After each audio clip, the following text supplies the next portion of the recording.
Yes. What's happening, everybody? It is Tuesday night. It is 10 o'clock Central Time, and we have got a UFC card coming up this Saturday, UFC Vegas 91, that's going to be headlined by Matheus Nicolau versus Alex Perez. So you know what that means when we have the smoking jacket on and it's that time.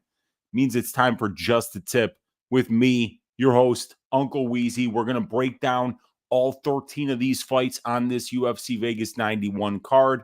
I'm going to give you my track bets. I'm going to give you an underdog pick of the week, and we're going to finish with Uncle Weezy's ass shaving of the week, just like we always do about this time. We're coming off a 1 week vacation here. We had UFC 300 2 weeks ago at this point almost. It was a good event for me. Up 1.75 units on that. The ass shaving of the week, an underdog in Yuri Prochaska came through. The greasy four-leg parlay, which was checking in right around plus 800 before the profit boost available on DraftKings, that cashed. Winning day, even a winning draft or prize picks play that I gave out on Patreon. So really excited about how last week went, or 2 weeks ago went, I guess, at this point. And now we're coming into a 4-week stretch where we're going to start with Vegas 91, this card that we're going to talk about tonight. Then after that, it's going to be UFC 301, which is going to be in Brazil, headlined by Pantoja versus Urseg. And then we've got 2 more cards before another week break, before we get into that long, at least 12-week stretch of fights that goes on in the UFC over the summer months. So we got a lot of work to do, and it's going to start with these 13 fights today. I'm very excited to open up something that I got from one of the guys here that I have done a show with. My guy Matt from the Golden Octagons YouTube channel had me on his show for UFC 300 on Friday night before the card. And he is a guy who's got a ton of UFC cards, and he said he was going to send me some based on my favorite fighters. So I wanted to open it live here on the air tonight and see what Matt was so generous to send me here. I'm really looking forward to opening these up and seeing what he's got in here, because there's a lot of stuff. It's a thick package, man.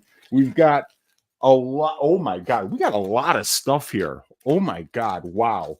And then I believe there is, yes, that's just the cardboard there. And there are a ton of UFC cards in here that I'm really fired up to check out. Oh my God. I've never had any of this type of stuff before. And we've got oh my God, like these are some really good, dude. We got Israel Adesanya here. We got Bo Nickel here. We've got Sergey Pavlovich, my favorite Russian right there, man. And then we've got, there's a smiling Aaron Blanchfield. Look at that. We've got packs of cards here that now that you're just seeing like the front of it. But then we've got, oh my God, there's a Frank Mir heavyweight card here that he's given me. Wow. We've got Weezy, these are the good ones. Once again, appreciate your time on the show for UFC 300. There's a bunch of types of all different cards. If you have any questions, feel free to reach out. Oh my God, the first one that I see in here. The pride, the fighting pride of West Lynn, Oregon, ladies and gentlemen. The gangster, Chael Sonnen.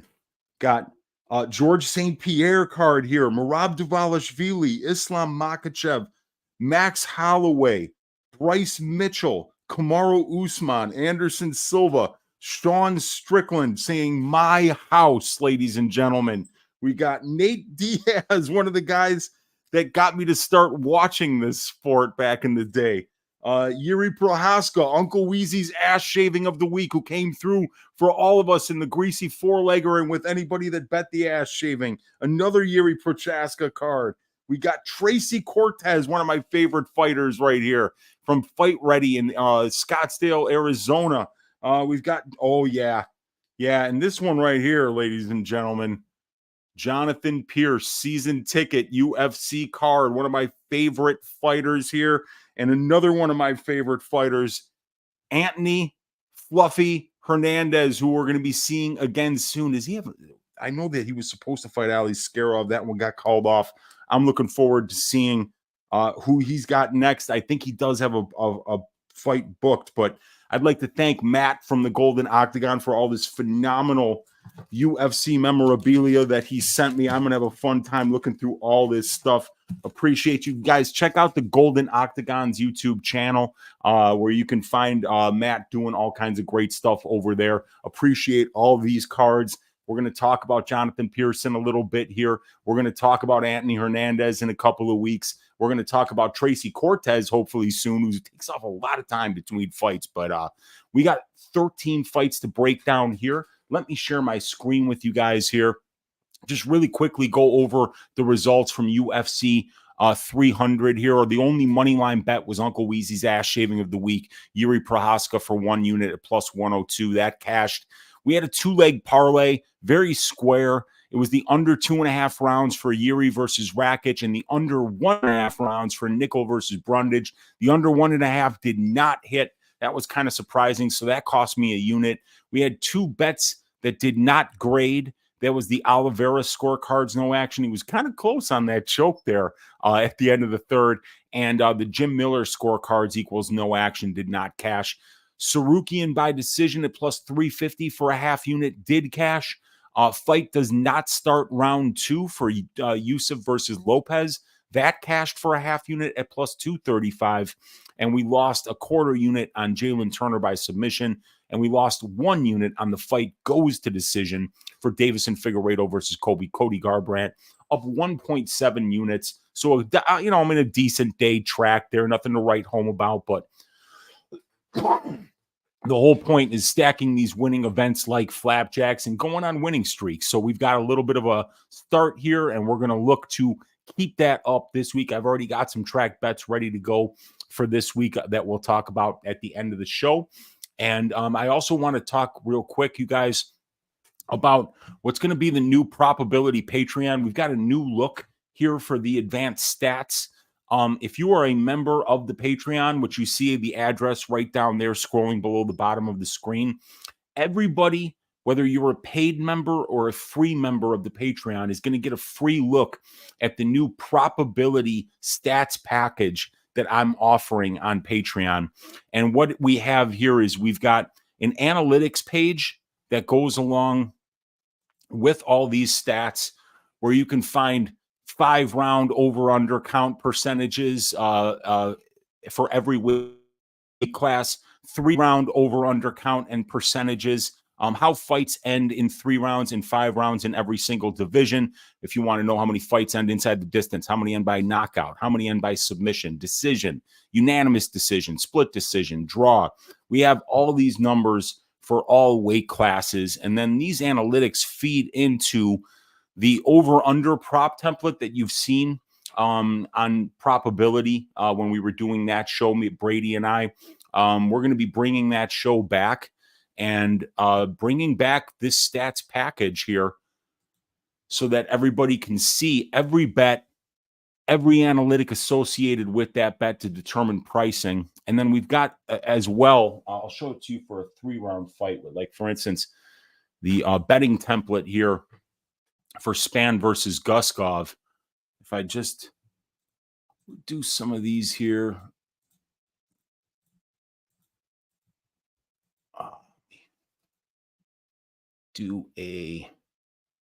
Resize that column to 100. And that didn't really work. But either way, we've got this new betting template, which kind of mirrors the prop template here, and it grades these bets based on the divisional benchmark, the implied probability of the line, and the performance of the 2 fighters involved. So we've got it for over-under bets. We've got it for inside the distance, knockout, submission, unanimous decision, and split decision, and just regular decision bets. We can find value in some of these lines based on where they're priced, what the divisional benchmark is, what the win condition of fighter A is, what the loss condition of fighter B is. We adjust all of those numbers based on the win conditions of both fighters that are in the betting lines implied. And we can find these trifecta bets where the books have underpriced or overpriced bets, so we know what to stay away from, what's plus EV. We can kind of combine that information with the stylistic read that we have on the fights in order to make better gambling decisions over the long term. This data package is going to cost $25 a month, and it will give you access to Brady and I's probability show, which we will be doing only for Patreon and Dub Club members that subscribe to this service, to give you a look at all the data behind these bets. And then we're also going to talk about our stylistic reads on the fight. And when the data and the stylistic read that we get from the tape, when they kind of converge and find good spots together, those are the best spots to bet. So take a look at the Patreon. You can join as a free member and get access to all this information this week for free. I will be putting together a video on how to best use this information, but we're going to go through all this stuff today.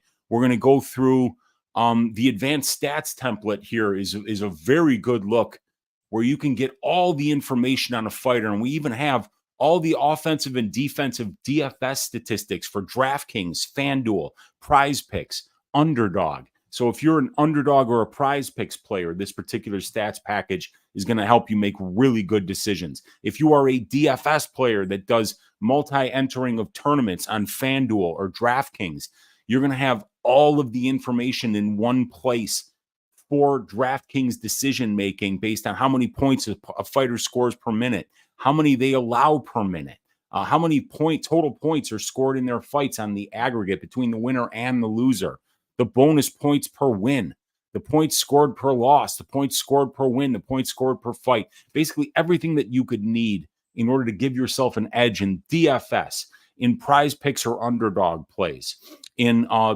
betting on props, whether they are over-under props or KO, inside the distance, submission, decision props, all the information in one place for each card and content to go along with it to tell you how to use these stats to best make use of this incredible amount of information that's all in one place here for all the fighters on the card. So please check out the Patreon. That's the best way to support my work, and I'm really proud of this new product that I've put together. So go join up on the Patreon for free this week. You can get a sneak peek of what's going to be involved with this Patreon going forward, and all the information that you'll have access to if you subscribe to it. So thank you for listening, you guys. Appreciate all you guys in the chat. Let me see what you're all up to today. We've got Paku MMA in the room saying, "Oi, what's up, Paku? Always good to see you hanging out in here." We got my guy Presidente Pedro in the room saying, "Oi, what's up, Unc? Let's get back to stacking them high this week. Week off, but now we got to come right back and get back to business. And that business, beating the bookies with a bag of oranges until we juice them, and then drinking that cold, delicious glass of fresh squeezed orange juice in front of their lifeless bodies as we stand over them and ask them, why did you take our bets? You knew it was a bad idea." Pedro, good to have you in here. We got my guy Lou Betya in the room saying, "What the haps, Weezy? Who's your derby pick for next week? And why is it fierceness?" It's fierceness. That's the derby pick, because that's the only horse that I know is running, and I didn't even know fierceness was running until this comment by Lou Betya. But you know, Lou Betya can give you some really good advice when it comes to MMA betting, but it's just not MMA betting with this guy. He is a degenerate gambler across many swaths, many markets of the degenerate gambling space that is available to all of us these days. So Lou knows horse racing. Lou knows Danish handball. Lou knows soccer. Lou knows he knows football, dude. He's got a football show he does with Wiz Does. I mean, like, this guy is always doing it. So always good to have Lou Betya here hanging out in the room. Colby Saul in the room saying, "Oi, let's go, Weezy. Could be a fun card." I like this card. I think it's a very underrated card from a fan perspective. And there are some gambling spots that are definitely sticking up. We got Lou saying, "Pro capping tip. Anytime a horse has a name that describes your dumps, you max bets." There you go. What the fuck is Lou talking about, says the dog father. And Lou says that he is talking about horsies. What is up? We got Rem Dog in the room saying, "What's up, Unc? Oi." We got Pickle Kush saying, "Oi, what up, all?" We got Lou saying, "Need a nice hairy Hunsucker card to adorn your mantle." dude, there's a lot of cards in here. I'm hoping that in some of these big packs that have got like 20 or 30 cards, we can find one Harry Hunsucker card that I can put up on the mantle. We got Real Fight Pick saying, you were right, Unc. Yuri shaved Rakic's butthole. I'm sorry for doubting. I'm not worthy. Hey, I got that one right, man. But, you know, when you're right 52% of the time, ladies and gentlemen, it means you're wrong 48% of the time. We're all going to get some right. We're all going to get some wrong. And Rakic was looking pretty good through that first round. I think, it was a close first round. I'm not sure who won it, but and those low leg kicks were having their effect. But Yuri always finds a way, man. I love watching that dude fight. Cuban Assassin saying, I heard there is Kim Winslow card that's a scratch and sniff. Smells like an old mermaid. The Kim Winslow mermaid costume. We got to get it up here on Google, ladies and gentlemen. Kim Winslow mermaid. Come on. Let's go. Images. Yes. Kim Winslow as a mermaid. If that doesn't get your blood pumping, ladies and gentlemen, it's time to go to the cardiologist. My word. There's a really creepy Kim Winslow picture. They're all creepy.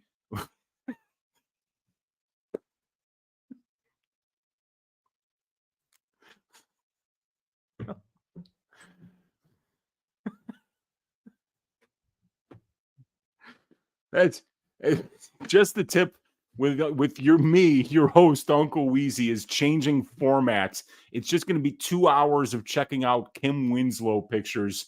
And I mean, ladies and gentlemen, I'm going to be bigger than the MMA guru because how could you resist, right? I mean, the Cuban Assassin. I salute you, brother. Always great to have you in here, my man. Oh, boy. All right, let's get and ring a ding ding, ladies and gentlemen. My guy Paku MMA from all the way down under there saying thank you for the greasy foreleg and all the shows pre-UFC 300. I've been completely killing it lately, and I have to give some credit to you. Thank you again. Thank you so much, Paku, for the generous donation and the kind words. Means a lot. Let's keep it going, man. Let's stay hot. I want to stay hot. I really want to go on a long winning streak here. It's going to be a long summer. I want to really put it together. I want to put together a big winning streak. I'm putting in the work.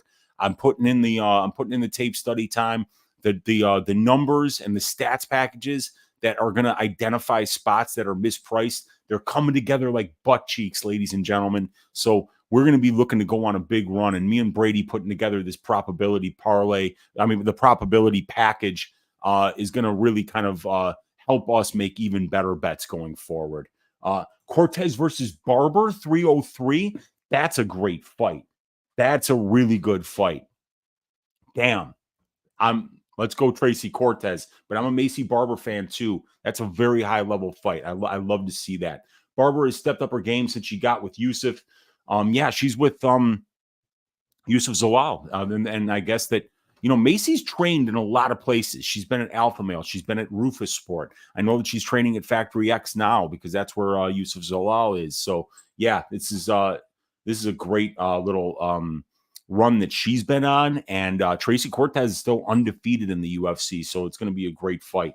If she drowns, says Local Man Shakes Fist. We got Ruthless Soda Pop saying, yo, Weezy, thoughts on this absolutely insane stack card the UFC gave us after UFC 300? I don't think it's a bad card. Like right now, I've got the Austen Hubbard, Michael Figlak fight up there. But this is, the Benitez Maheshate fight's going to be fun. We got a Liang fight on this card. That's going to be fun. Maze Machado, Hubbard Figlak, Yahya Henry, Means Medic is fun. Pearce Onama is a fun fight. I think Diniz is a fun prospect. And I think that this main card is pretty good top to bottom. I like Nicolau Perez. I like Span Guskov. I like Killer Silva against Lipski. Diniz is going to be a fun fight. Pearce Onama is a great addition This is the highest level fight on the card, probably between Pearce and Onama.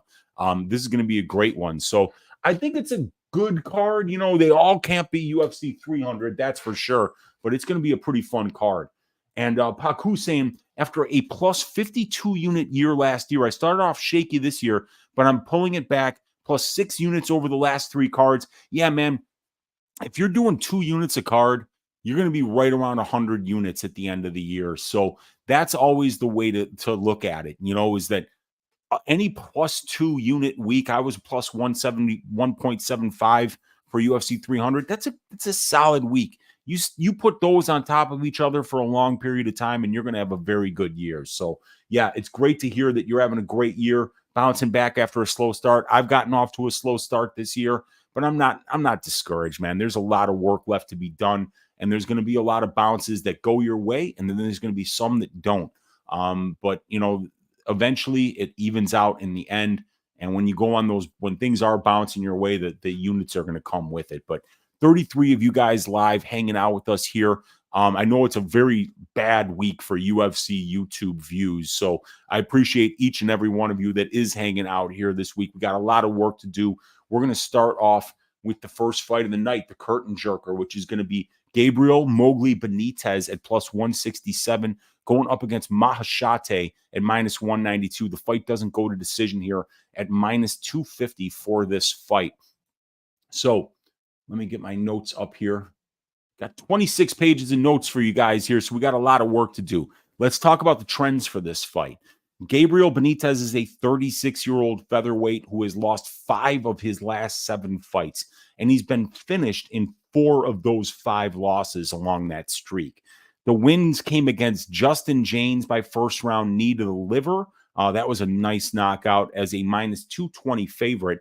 And against Charlie, the American bad boy, Ontiveros, which was also a first-round knockout, this one by ground and pound, and that one was as a minus 350 favorite. So needless to say, his wins are against bottom-of-the-barrel competition over this recent stretch, but his losses came against a solid level of competition in Sadiq Yusuf, Omar Morales, Billy Quarantillo, David Onama, and Jim fucking Miller. So Gabriel is a plus 167 underdog this time around to Maheshate, who's 1-2 in the UFC thus far. Maheshate won a close decision on Dana White's Contender Series as a plus 475 underdog to punch his ticket to the UFC. Then had a spectacular first-round knockout of Steve Garcia in his UFC debut as a plus 170 underdog. Maheshate then dropped his next 2 fights to Rafa Garcia by 30-27 unanimous decision as a plus 120 underdog against Garcia, and then by a second-round knockout loss to Vyacheslav Borshev as a plus 130 dog. This is a fun striker versus striker matchup to start this underrated Apex card. Now, Gabriel Benitez, the advantages that he has in this spot is he's the southpaw in this southpaw versus orthodox matchup. He's got the overall experience advantage, 22 more fights, over 2 hours more of cage time. He's got the UFC experience advantage with 11 more fights, 100 more minutes of octagon time, and he's been the more opportunistic finisher as a pro. He's a dangerous kickboxer, big power in those kicks. He's finished 19 of his 23 pro wins inside the distance. He's got 10 submissions and 9 knockouts. So he's an equal opportunity finisher. And he's got an 82% finish rate over that stretch. He's finished 5 of his 7 UFC wins as well. Gabriel has an excellent guillotine choke that he uses to defend takedowns. So he's definitely opportunistic and dangerous wherever the fight goes. And Gabriel's UFC distance striking metrics are solid over a big sample size. He's got a positive 1.1 distance striking differential. He's got 4 UFC knockdowns, 3 UFC wins by way of knockout, and his distance striking defense is well above average at 66%. Gabriel definitely prefers to keep fights standing as he only gets 0.2 takedowns per 15 minutes and spends 71% of his octagon time at distance striking range. Benitez's distance striking metrics are better everywhere compared to Maheshate's, except for the power metrics. And that's over a huge sample size. So it's kind of surprising to see Maheshate as this big of a favorite here. But here's why. Maheshate, the biggest stat in this fight, He's 12 years younger than Gabriel Benitez. We see Maheshate is still only 24 years old, while Gabriel Benitez is 36. So, and Maheshate is also way bigger. He's 6 feet tall. And we know that Benitez has been a guy who's bounced back and forth between featherweight and lightweight, but he's always had a hard time making the featherweight limit of 146. So he's kind of been forced up to 155 here. And it's going to show in this matchup as he's going to be 4 inches shorter than the Chinese fighter here in Maheshate. So Maheshate does seem to me the more dangerous striker at range, especially with just moment winning, in my opinion. Maheshate absolutely destroyed a southpaw in Steve Garcia, and he's mentioned that all his sparring partners are southpaws, so he's very used to getting that southpaw look in the gym. He's tall, he's long, and he's got a piston-like right hand that comes right down the pipe and lands with power. And against southpaw, like Benitez here, that weapon's going to be open for business, just like it was in the Garcia fight. The metrics over a small sample size don't look great at all. Look at this. He couldn't hit water if he fell out of a boat. This guy's got a 24% distance striking accuracy. His defense is less than 50%. So his accuracy is 16% worse than the divisional average of 40%. His defense is 11% worse than the divisional average of 60%. It's just a bad look. I mean, he lands 3.5 distance strikes per minute and absorbs 6. But he has landed 2 knockdowns in they were both in the Garcia fight, so we know that right hand has got some serious power behind it. So the metrics don't look good, but the power numbers are there with the 2 knockdowns, landing a knockdown on 3.1% of the distance strikes that he's landed. He mixes his punches and kicks well, and he does a good job of using his length with the variety of kicks that he throws, does Maheshate. So I'm not entirely sure what to think of this fight. Both of these guys are solid strikers with power. Both throw a lot of kicks, and I don't really see there being much grappling in this fight. It's impossible to ignore the size difference there's going to be in this fight. And Maheshate not only being 4 inches taller, but also 12 years younger is probably going to be the most significant difference between these two fighters, besides the experience advantage that Benitez brings to the table in this fight. The thought of laying juice on a 24-year-old Chinese fighter with a ground game that smells like hot ass is terrifying. But Benitez has not done anything in recent years to make me want to bet him either, even at plus money. I think Benitez low leg kicks can be very important, as is his experience advantage. And Maheshate's distance striking metrics at 24% distance striking accuracy, a negative 2.5 distance striking differential, while absorbing 3 knockdowns at the UFC level in only 3 fights, make it even more terrifying to lay juice on this guy. I think I'm going to start the night with a good old-fashioned pass. I haven't been impressed by either guy's recent form, so I'll leave it to the bookies to open lines that I'm going to pass on. If I had to make a bet here, I suppose I'd pick fight doesn't go to decision, as both guys have power and neither guys have exceptional defense or durability. But and I'm going to pick Maheshate by second round KO, based almost entirely off of the size and youth advantages that he has here, because other than that, I don't see a big difference between the two fighters other than Benitez's experience. But even Benitez, like, you look at these wins for Gabriel Benitez, they're over guys with a combined record of 12 wins and 26 losses in the UFC.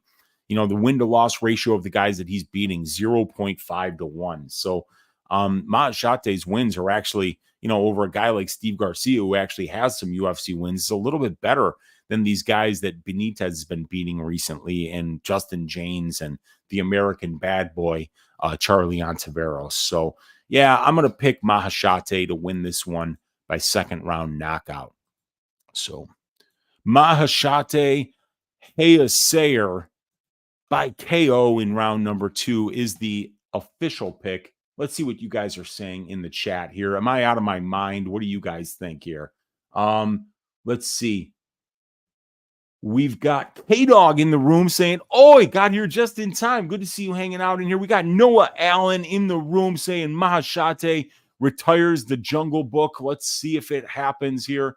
We got the Meta Human Project saying, "Legit, every single dog can win on this card." I don't know about no. I mean, it's always like that, right? The MetaHuman Project. It's like anybody can win. It's a fight, but there are some favorites that I'm confident in here. But I've seen people on the other side as well. So it's an interesting card. It's not the highest level card, but it's exciting fighters with interesting styles. So yeah, it's gonna be a good one. And we got my guy Clint in the room saying, "Oh."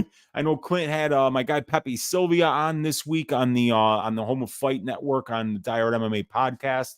I'm gonna have to check that one out late night tonight. Always good to see you hanging out in here, Clint. I hope all is well, brother. We got Yippee Kaye saying, "Yes, Weezy, congrats on that prop sheet, brother. It's looking great. Smash that like and subscribe for all the inside info and to support the real deal. A class act. You're a class act, Yippee Kaye, for those kind words. I truly appreciate you, brother. Thank you for hopping in here and saying hello." We got Noah Allen saying, "Gabriel is relatively short notice. Jubilee did pull out of this fight." Yes, sir. Anshul Jubilee pulled out. Gabriel takes the fight on relatively short notice here. And it's a solid matchup for him. It's a kickboxer versus kickboxer matchup. Gabriel gets the fight that he wants, the more experienced guy. Going to be an interesting one, but I'm fine with passing on this one. Local man shakes fist saying the KO is a fine pick because Benitez's win equity is split into a lot of different methods. I think it should be a pretty closely lined fight and have bet Benitez at an earlier line. Yeah, I mean, I think these guys are well matched. I mean, if it would be dog or pass for me on the money line, but I'm not running to the window to bet either of these guys. Remdog saying, "I tend to agree with the pick. I don't like the money line, but I'll take a look at the KO prop later in the week." Yeah, I think that's a decent way to go here. I don't think Maheshate is submitting anybody. And we got Home Wrecking Knee Knocker in the room saying, "Tim means business." That's going to be a great fight to break down. And my guy Justin is in the room. I think Maheshate is one of those words Michael Jackson says you can't understand in one of those songs. Yeah. Yeah. I think I've heard him say that in several songs along with Chamon. But yeah, let's go. Next fight that we're going to break down here is going to be Ivana Petrovic at -465 going up against everybody's favorite fighter, Liang Na, +365. Fight doesn't go to decision here. Juice to the tits at -350. Let's get these stats up on the screen for you guys. And we're going to start talking about the trends in this fight after I get a little bit of water here.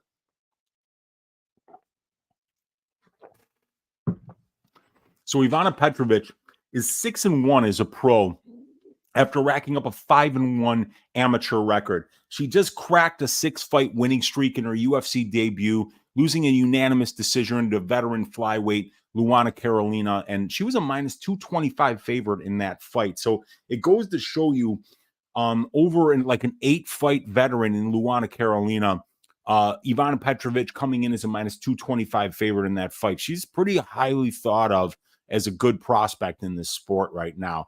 Ivana was favored in that fight for a reason. She's a very good prospect. 5'8" with a 71-inch reach. She's a southpaw that is well-rounded. She's got good conditioning. She's a plus grappler. And Ivana is currently a -550 favorite against known bum Liang, who is on a 3-fight losing streak. She's lost 5 of her last 10, and she was finished before the 3rd round in all 5 of those losses.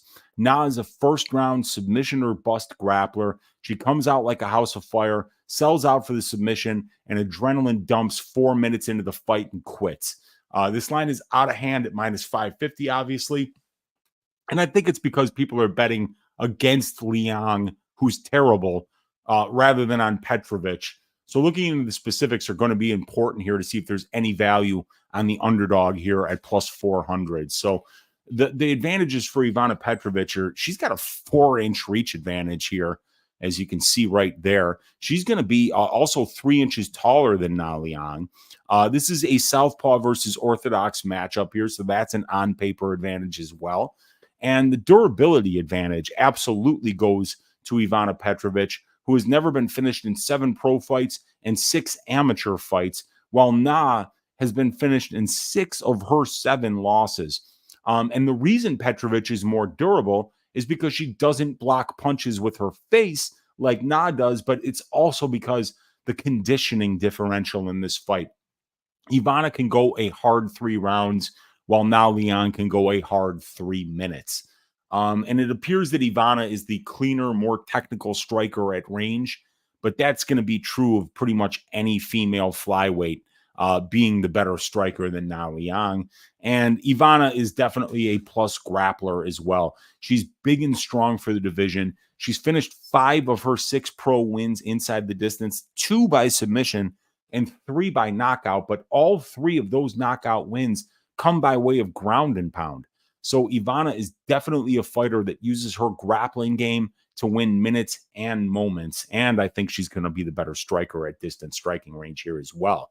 But now Liang is 2 years younger than Ivana Petrovic. She's going to have the overall experience advantage and have it in spades with 19 more fights and 30 more minutes of cage time in 5 more years as a pro. So now Liang has been fighting for 7 years and 10 months, and she's only 27. So she's been fighting as a pro since she was 19 years old. And she also has the UFC experience advantage here, does Liang, with 2 more fights and 3 more minutes of octagon time compared to Petrovic. And now Liang has a 100% finish rate in 19 pro wins. We got 2 female flyweights on this card with 100% finish rates in their wins. Now Liang and Karine Silva.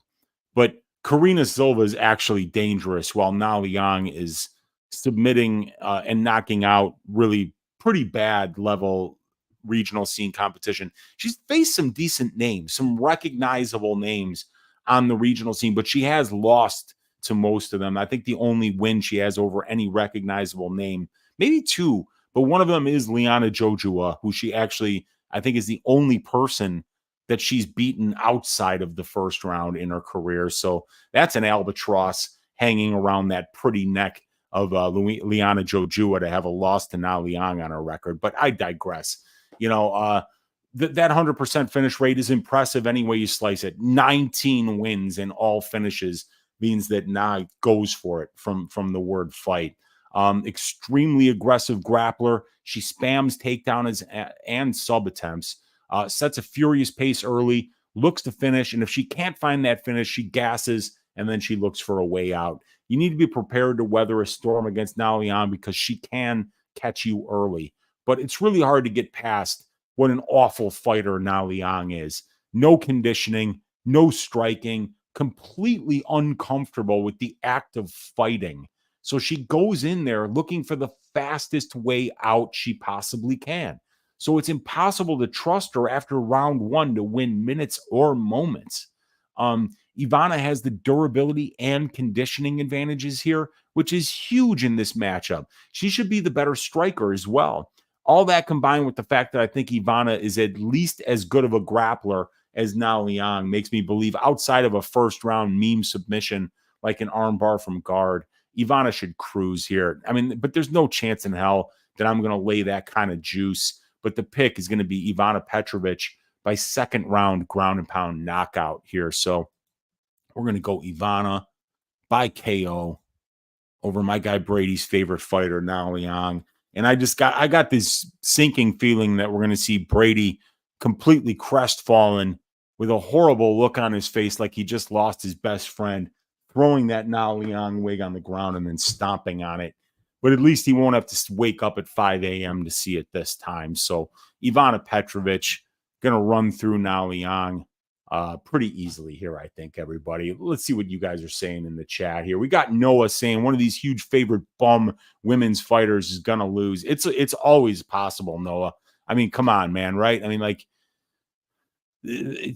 plus money females, you know, are good bets over the long term. You know, there's a lot of recency bias. The recency bias moves women's MMA lines more than it does men's MMA lines. And I think that's because there's a smaller sample size of women's fights to draw from. So yeah, this is going to be an interesting one. And Real Fight Pick says Chamon. Yes, and I agree with that. MetaHuman Project saying, besides Don'Tale Mays, that goes without saying. Yeah, Dontail Mays. We're going to be talking about my guy Dontail here pretty shortly. Matt R is saying Petrovic lock of the century. Put your house on it. Yeah, I like Petrovic to win here. Let's just put it that way. Liang round one opened at plus 1,100, and that was probably good. At plus 800, it seems fair. I don't know. I'd probably poke at it somewhere around plus 1,000 if domestics open it there. And I'm saying, hell nah. Nah, future champ 2025. Well, then it starts Saturday, home wrecking knee knocker. Let's see. We got Justin saying Brady probably going to find a bridge and do the La Bamba end scene. Nah, Liang. Let's go. Let's go, you guys. All right. Let's move on to this next fight. It is going to be one that I haven't had a chance to look into yet. It is Jimmy Llontop. He is a big favorite here at minus 350. He's going to be going up against Chris Padilla, known as Taco, at plus 285. The under 2.5 rounds here is sitting at minus 170 for this fight. So let me do this. We'll take the Kim Winslow page here. We'll bring up another Tapology page, and we're going to kind of just go through WikiCap, if you will, the record fight card. There we go. Of Chris Taco Padilla, because this guy Padilla has been around for a minute, everybody. He's got 19 professional fights. He's got a 13-6 record. He's got a sweet afro. Fight Science MMA guy, and he's on a 3-fight winning streak over LJ Porte. LJ Porte. That name's got some swag. I like that. And that's eyes closed, LJ Porte, not to be mistaken with the other LJ Porte. But yeah, 8-1. That was his 3 wins ago. A win over Sarab Manassian, who's 15-12. And then we've got a win over Justin James, Guitar Hero, 17-10. Lost to Darren Smith, who's 25-13 now, so a really experienced guy. Lost to Devin Brock back in 2021 by decision. He lost by decision to Darren Smith. Lost by submission in round 1 to Gabe Green back in 2018 in Bellator. Nate Andrews, who was 12-1 at the time, he beat him via rear naked choke. Wins over Ivan Castillo in Brave, Quentin McCottrell in FCOC. Losses to recognizable names like Jason the Alley Cat Gonzalez, Christian Aguilera. So, I mean, we could see that this guy's been around for a minute. He made his pro debut in 2014. Prior to that, he was 5-0 as an amateur fighter. He's got some wins by rear naked choke here against Hernandez, here against Segura. He's been rear naked choked. He got a rear naked choke against Sarab Manassian here. But this fight was just announced late yesterday, I think.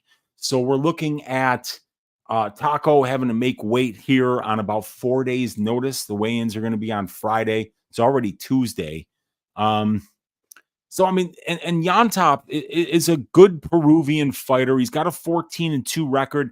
He kind of reminds me a little bit of another Peruvian fighter that we saw recently. He dropped the ball as a big favorite recently. I think it might have been against an Australian fighter. Oh, Christ. Bedoya, Rolando Bedoya. He reminds me of Bedoya a little bit. He's active. He's got good conditioning, good pace, good output. He's pretty durable. He can stuff some takedowns. And if you shoot sloppy takedowns on him, he can kind of reverse you, big brother you, get on top, land some ground and pound. You know, when I taped the Llontop Green fight, and Gabe Green has a win over Chris Padilla, my thought was that it would be about a 50-50 fight, that they both had things that I liked. I liked Green's pressure. I thought Green would be the more dangerous submission grappler. Maybe it fought a little bit better branded competition, but Llontop was younger. He was probably going to throw a little more volume, maybe have a little bit more power on the feet. And Gabe Green, you got to worry about the durability a little bit. But I haven't had much of a chance here to check into Padilla that much.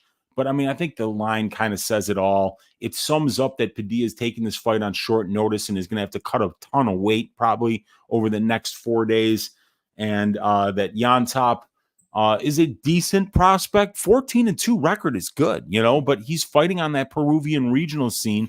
And outside of the win over Malik Lewis, who's very inexperienced on Contender Series, you're seeing a lot of names like Nilson Oliveira, Zenedine, this guy who's brothers of a guy who put on a horseshit performance on Dana White's Contender Series. Zabrowski, Pastron, Aldo Espindola. You know, these are FFC and UWC fights. So it's a step up to come to this level. And Padilla's been fighting a pretty solid level of competition overall. So I wouldn't be laying the juice on Jimmy Llontop here. I think that Chris Padilla could be live at this number, but I have to look into it more. But, you know, I did like what I saw from Llontop's conditioning, pace, output, and striking. And from Padilla on the feet, I think that Llontop will be doing the better work from what I saw from Padilla on the feet. And I think hopefully he'll be able to stop the takedowns here on his way to a decision win. So that's going to be the pick for this fight, is going to be Jimmy Llontop. James Llontop would be the correct way to pronounce that as a Peruvian. You don't call a Peruvian James, you call him James. And James Llontop, Goku, to win this fight by decision. But, you know, Padilla at plus 285, if you do all the tape and you think that this guy's, you know, a fringe UFC level, that's going to put him right there with Llontop, who's fringe UFC level guy. So, yeah, but the pick is going to be Goku by decision here. Let's see what you guys are saying in the chat. Yeah, probably related to No Way Jose. I think Lou Betcha put that up on Twitter for sure. Then we got if Taco uses a grappling heavy approach, he wins. Yeah, because I've seen him get takedowns, and in that Manasian fight, it was this 2 fights ago for him. They have the highlights of the Sarab Manasian fight. You could see him getting takedowns, landing some pretty good elbows from ground and pound, and he finishes off with the rear naked choke in round 3. So very interesting win for him there. Justin saying probably related to No Way Jose. Local man saying this is going to set up a great fade on Llontop in his next match. Yeah, it could do that for sure. Daz Files in the room saying Padilla sounds like something from the Takeaway Shop. Yeah, we got local man saying such a shame DK didn't put up weight miss lines for this fight. They have them for all. Wow, they got weight miss lines? I didn't see that. That's very interesting. I'm going to have to check that out, man. Curtis Clark saying, not even watching you because I'm working. Just looking at chat because I fuck with you, Weezy. Appreciate you, Curtis. Always good to see you hanging out in here. Have a great day at work and enjoy the show if you can and simultaneously work. We got Zabrowski is my cab driver. Yeah, dude. Definitely he's fought some cab drivers. And we're going to talk about some other people that have fought some cab drivers up to this point. And then mechanics. As well. A lot of mechanics on some of these guys' records too. So nothing wrong with being that. It's just it's hard to do both. But all right, let's get on to this next fight, which is going to be Marnic Mann, the sawed-off savage at plus 275 going up against Ketlen Esquitadinha. How the hell? I'm going to try it, you guys. The nickname. It's a tough one. I'm going to put it up on the screen for you. Esquitadinha. Ketlen Esquitadinha Souza, 13-4 as a professional, coming off a brutal loss to Karine Killer Silva, where you actually, if you listen just right, you can hear a ligament snap in her knee. Again, in that Karine Silva fight, it was nasty. She is coming back after a 10-month layoff to go up against the sawed-off savage Marnic Mann. Let me get the stats up on the screen for you guys here. And we are going to first start talking about the trends for this fight. So Marnic Mann is 6-2 as a professional, but she's lost 2 of her last 3 fights. Her Dana White Contender Series fight against Bruna Brasil was a second-round head kick KO loss as a plus 125 underdog. She followed that up with a unanimous decision win over veteran Amber Brown in LFA, and she was a minus 340 favorite in that fight. Then she got 7 shades of shit beaten out of her after taking a Josephine Knudsen fight on short notice to get that UFC call as a plus 500 underdog. Marnic is an undersized grappler who's solid in the clinch and on the mat. 4 of her 6 pro wins come inside the distance. She's got 3 knockouts and 1 submission. She'll be fighting Ketlen Souza, who had her leg ripped in half in her UFC debut about 10 months ago against Karine Silva, and she was a plus 175 underdog in that fight. Prior to that, Ketlen was on a 5-fight winning streak, including wins over regional scene veterans Giselle Mohera, Maiju Suotama, and Christina Williams, a couple of those fights in Invicta. Souza's a solid striker. She moves well. She's got an understanding of how to win minutes. Ketlen has fought at strawweight, flyweight, and bantamweight in her pro career, and she actually has several fights that have been scheduled for 5 rounds. So the conditioning is there as well for Ketlen Souza. Her UFC debut was at flyweight, and she will be dropping down to strawweight for this fight, and that's going to be for the first time in Souza's career since the year 2020. Souza is a minus 335 favorite here over the sawed-off savage Marnic Mann. Now, Marnic Mann, even though she's small, she's going to have a 1-inch reach advantage in this fight. She's the southpaw in the southpaw versus orthodox matchup, and she's got the UFC experience advantage with 13 more minutes of octagon time compared to Ketlen Souza. And I think that Marnic Mann will have the wrestling and the grappling advantage here. Marnic is decent in the clinch and on the mat as well, while Ketlen really isn't. Ketlen was taken down easily and submitted with a quickness by Karine Silva. So I do think Marnic will be looking to get this fight to the ground in order to make Ketlen uncomfortable, take her to the places where she doesn't do her best work. Now, Ketlen Souza is 2.5 years younger than Marnic Mann. She's going to be 3 inches taller, and she's got the pro experience advantage with 10 more fights and 80 more minutes of cage time in 2.5 more years as a professional. Ketlen has the striking advantage in this fight. Marnic is small for the division and has a difficult time closing range, while Ketlen does a good job of moving laterally and being hard to find. Ketlen should be the minute and moment winner at distance in this matchup. And the strength of schedule advantage also goes to Ketlen. She's faced the tougher UFC opponents and the better regional scene competition overall, but not by a whole lot. So this is a stay away fight for me. I would never lay minus 335 on a fighter of Souza's quality. She's coming off a serious knee injury where you actually heard the ligament snap against Karine Silva. That was just 10 months ago. She hasn't fought at strawweight since 2020, and her takedown defense and ground game were exposed in the Silva fight. She's not reliable at this level or at this price, and if Mann can get takedowns in top control, she's going to be live to win this fight. That being said, Marnic is an atomweight at best and is really only here in the UFC because she was brave enough to take a Josephine Knudsen fight on short notice. This is a much more winnable matchup for Marnic Mann than her debut was, though, against Josephine Knudsen. We got to keep that in mind. But I don't know if Marnic has what it takes to chase Souza down and get into the clinch with her and find those takedowns. And the plus 275 price tag on Marnic isn't juicy enough to get me to bet her. Lowest level fight on the card here, and that makes it a hard pass for me. But the pick, I'm going to go with that experience advantage of Ketlen Souza. I'm going to go with what I think is probably a conditioning advantage as well, and a distance striking advantage, because I just can't count on Marnic's wrestling to be able to win enough minutes with top control here to get me to bite at that plus 275 dog price here. So yeah, I'm going to pick Ketlen Souza to win this one by decision. So Esquentadinha by decision over the sawed-off savage Marnic Mann. Let's see what you guys are saying in the chat here. We got Justin saying, what happened to Brazilians? Remember, they all used to be Victoria's Secret model. Now they're all Jessica Andrades. Yeah, I mean, well, Ketlen Souza is a handsome woman.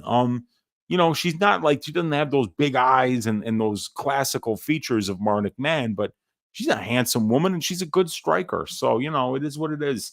We got Remdog saying, Weezy, if either of those 2 5-round fights she won were 3 rounds, she would have lost because she lost the first 2 rounds in each. Now, that's a good point to make. But, you know, they're against pretty good level competition in Christina Williams. Maeju Matama's a very experienced fighter. Even Giselle Mohera has been around the block a few times. So I think that Ketlen was fighting at a little bit higher level of opponent than what Marnic was. But yeah, that's a very good point. But also, since they're 5-round fights, the pacing becomes an issue. And the fighters that pace themselves to fight the full 5 rounds are the ones that are going to win decisions because they're gonna find ways to win moments in each round and bank certain rounds, and they know where they're at. So the fact that she lost early in those fights, knowing that she had 3 more rounds to make it up, doesn't mean as much because it was a 5-round fight. So that it's interesting to look at that because there's 2 ways to look at that. If it was a 3-round fight and she fought the exact same way, she would have lost, but it wasn't a 3-round fight, and she knew when to kind of turn it on and knew when her opponent might fade as well. So, but that's an excellent point, Remdog, and that's another reason why I'm not laying minus 335 on Ketlen Souza here. I can see a path for Marnic. I can too, dude. But she's just so small, and I don't know if I can get to the bet, though. We feel the same way on this. Marnic wins round 1. Souza wins round 3. And then what happens in round 2? Yeah, I hear you, man. We'll have to see. But, you know, it never hurts to pass, you guys. Never hurts to pass. But let's move on to the next fight, which is going to be one of my favorite fighters, Don'Tale Mayes at minus 107, going up against Caio Machado at minus 113. Fight doesn't go to decision, is at minus 1 or plus 110 for this fight. So Don'Tale Mayes has lost 3 of his last 4 UFC fights, but one of those losses was overturned to a no contest when it turns out that Hamdi Abdelwahab tested positive for all the steroids and was suspended for 2 years. Don'Tale dropped the ball as a minus 200 favorite versus the Juicehead Hamdi back in 2022. He lost a 30-27 unanimous decision to Augusto Sakai in February of 2023. He knocked out the 43-year-old Andrei Arlovsky in June as a minus 140 favorite, and most recently lost a 29-28 unanimous decision in his rematch against Rodrigo Nascimento as a plus 165 underdog, where Don'Tale lost the first round big, but he persevered. He showed some solid takedown defense and a good get-up game, some heart and some conditioning to have a close second round and then finish strong and win the third round. Excuse me. Let me get some water. But still, Don'Tale's UFC wins are less than impressive thus far, and he hasn't really put it all together yet, despite his physical gifts and his power.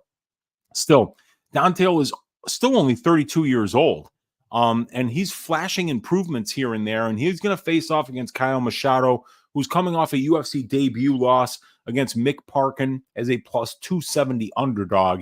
And Caio performed admirably in that loss against a tough opponent. Caio won on Dana White's Contender Series as an underdog against a trash can named Kevin Soflarski in one of the worst fights I've ever seen. And prior to that, Caio was the BFL, the Battlefield Fight League heavyweight champion. Caio's a lifelong fighter. He's got black belts in Muay Thai, Brazilian Jiu-Jitsu, and kickboxing. And he's also a 2-time Brazilian national champion in Muay Thai. He's a well-rounded fighter who has 4 pro wins by knockout, 2 pro wins by submission, and 2 by decision. So he can win minutes and moments, and he's also never been finished as a professional, so he's shown some durability and heart. Should be an interesting heavyweight matchup. Caio opened at minus 110, immediately was bet down to plus 145, and now the line is flipped, and at the time of writing, Caio was a minus 130 favorite, and now some money has come back in on Mayes here, and it's getting closer to a pick'em again. But Don'Tale Mayes is going to have some advantages in this fight. He's 2 inches taller than Caio. He's going to have a 3-inch reach advantage here. He's got the pro experience advantage over Caio. He's got 6 more professional fights 85 more minutes of cage time in 1 more year as a pro. He's also got the UFC experience advantage over Caio with 7 more fights and 90 more minutes of octagon time. Dontail is the bigger dude, and he hits harder. He's finished 2 of his 3 UFC wins by knockout, and he's landed 1 UFC knockdown.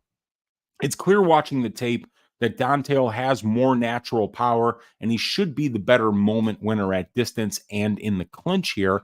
And I rate Dontail as the better minute winner in the grappling exchanges as well. His takedown defense seems to have improved a lot since he started in the UFC, and he showed the ability to dominate on the mat in the Parisian fight. So you know that's in his back pocket. And we did see Caio get taken down 3 times by Mick Parkin in his UFC debut. And Dontail definitely has the strength to schedule advantage. His UFC wins are not impressive, but he's had semi-close fights against good guys while Caio was fighting 53-year-old dudes in Battlefield Fight League. So, but Caio Machado is still 3.5 years younger than Dontail Mayes. Caio has never been finished in 11 pro fights, while Dontail has been finished in 4 of 6 pro losses. So I'd have to rate Caio as the more durable guy. And Caio's a well-rounded fighter who brings solid conditioning for a heavyweight. He doesn't put that gas tank to waste. He stays busy at distance. He mixes his punches and kicks up to all targets. I think Caio can win the minutes at range if he avoids the big shots from Mayes and puts a pace on him, but he needs to be careful of Dontail's power here. I think this is going to be a close fight. I favor Dontail's size, his strength. I like the pro and the UFC experience advantages he brings to the table. I think that there's a power differential in favor of Dontail Mayes here, and the strength of schedule differential also in Mayes' favor. But and I do think he'll be the more likely guy to win the minutes if these guys choose to wrestle and test out each other's ground games. But Caio Machado's younger. He's faster. I mean, everybody's faster than Dontail Mayes. He's more durable, and he's a lot busier at distance. He's a sneaky submission game, and he can find the weaknesses in his opponent's skill set. I like Caio at plus 140, but now the line's flipped. I mean, I kind of preferred the plus money on Mayes there when he was like around plus 109, but now it's getting to be like, minus 107 Mayes, minus 113. It's almost a pick 'em here. So I think the on paper advantages that that Mayes has in this spot are too much to ignore. And the experience, the strength, the schedule, the size advantage, they all loom large for me on the Mayes side. These guys are well matched, but I think Dontail at only 32 years old is low-key improving. He's training with John Jones. That doesn't hurt. And neither does his size, strength, and power advantages. So I think having all these advantages tip the scales in Dontail Mayes' favor here. And I'm going to pick Dontail Lord Kong Mayes to win this fight by decision. And I mean, like, if you look at the picture there, we're just going to start talking a little bit quieter because Dontail's sleeping. Okay, so just let him relax. The guy sleeps like 16 hours a day. He's like a cat. But those 8 hours that he's awake, he's a fucking dynamo, ladies and gentlemen. So don't sleep on Dontail Mayes. Let Dontail do the sleeping. Let him get those 16 hours per day. But when he wakes up, he's going to put it on you, ladies and gentlemen. So yeah, Dontail Mayes by decision is the pick for this fight. We got Remdog saying this one goes the distance, right? Parlay piece, maybe. I think it does go the distance, but both of these guys have power. When you're betting fight goes to decision in heavyweight fights, like we can take a look at it right here, as a matter of fact. If we go to the massive sheet that I sent out to everybody on my Patreon this week, and it's even available if you're a free member of my Patreon, is we can take a look at the over-under template here for Mayes Machado. And if we go to 125 here, you could see it right here. 60% of heavyweight fights, almost 61%, finish inside the distance. So right there, like every fight that's a heavyweight fight kind of starts with a fight doesn't go to decision priced at minus 150. And then from there, it gets priced up or it gets priced down depending on what, how often these guys finish. And Mays is finishing his fights at a 50% clip, and Machado's went to decision in his only UFC fight. So 44% of their combined fights have finished inside the distance here, but 60% at the UFC level finish in the heavyweight division. So there might be a little bit of value on the fight doesn't go here. These guys both hit pretty hard. Mays isn't particularly durable, but I am picking decision here, so I'm kind of picking that the fight goes. So I don't know if it's a parlay piece, Remdog. I don't like to parlay heavyweight overs, but it might hit. Real fight picks in. Mays has creative ground striking when in north-south. Yeah, if you haven't seen that, I mean, like that's the Josh Parisian fight where he's actually humping Parisian's face and smashing him in the face with his cup. I mean, a creative is probably the best way to put that. Real fight picks. So yeah, absolutely, that's the way I feel the same way, man. But let's move on to this next fight, as we've got Austen Thud Hubbard at plus 145 going up against Michael Figlak minus 170. Fight doesn't go to decision here at minus 155 for this fight. So let's get the stats up on the screen here and let's start talking about the trends.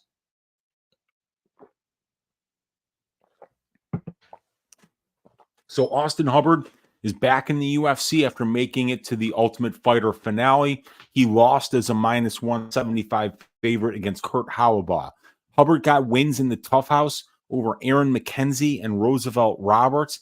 And prior to that, he was fighting on the regional scene, and he got unanimous decision wins over Julian Let Me Bang Liang and Keegan Agnew.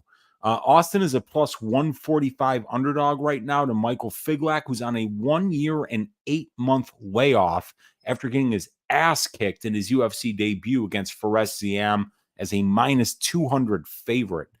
Prior to that, Figlak was an undefeated professional who was on an 8-fight winning streak after going 10-2 as an amateur.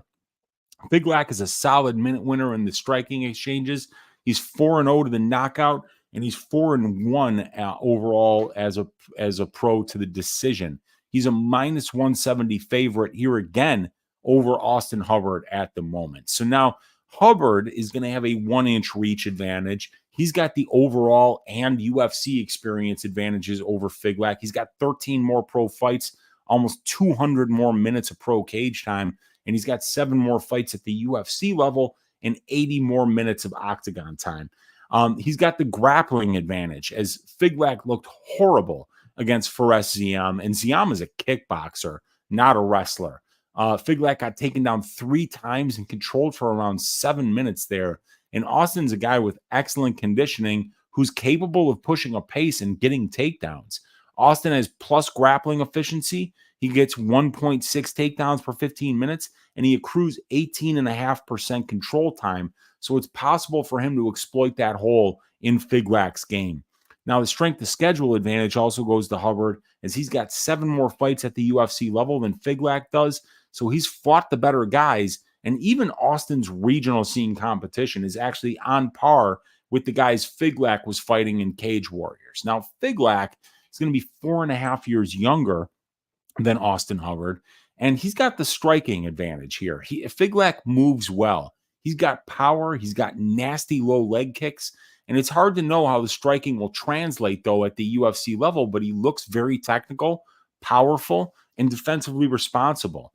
4 pro wins by knockout, and he's never been finished as a professional. The distance striking exchanges is where Michal really does do his best work, but this is a massive stay away from me. Figlak is on a 20-month layoff. His ground game looked horrible in his debut, but Austen Hubbard is so underwhelming for a UFC fighter. He's spectacular nowhere, but he's not deficient anywhere as well. I mean, like, he's tough.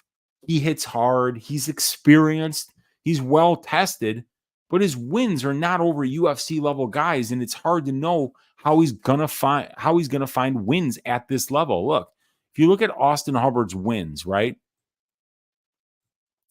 3 wins. You add up the UFC records of the 3 guys that he's beaten, and they're 0-5 at the UFC level. Max Roskopf, 0-1. Dakota Bush, 0-2. And then Kurt Prepolek, 0-2. I mean, these are not UFC guys. I mean, frankly, none of them are here anymore.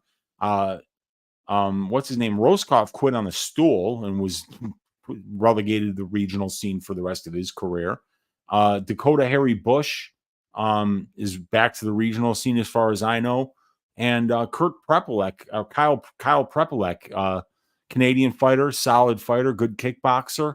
But yeah, he never had any success at the UFC level either. So I don't know what we're looking at here. How does Austen Hubbard get wins at this level? I mean, I think if he gets takedowns, he could look pretty good here. Maybe he lands the bigger shots at distance, but I don't know. I like Figlak's youth. I like the striking, the low leg kicks, the toughness. And on the Hubbard side, I favor the experience, the wrestling and grappling and strength to schedule advantages.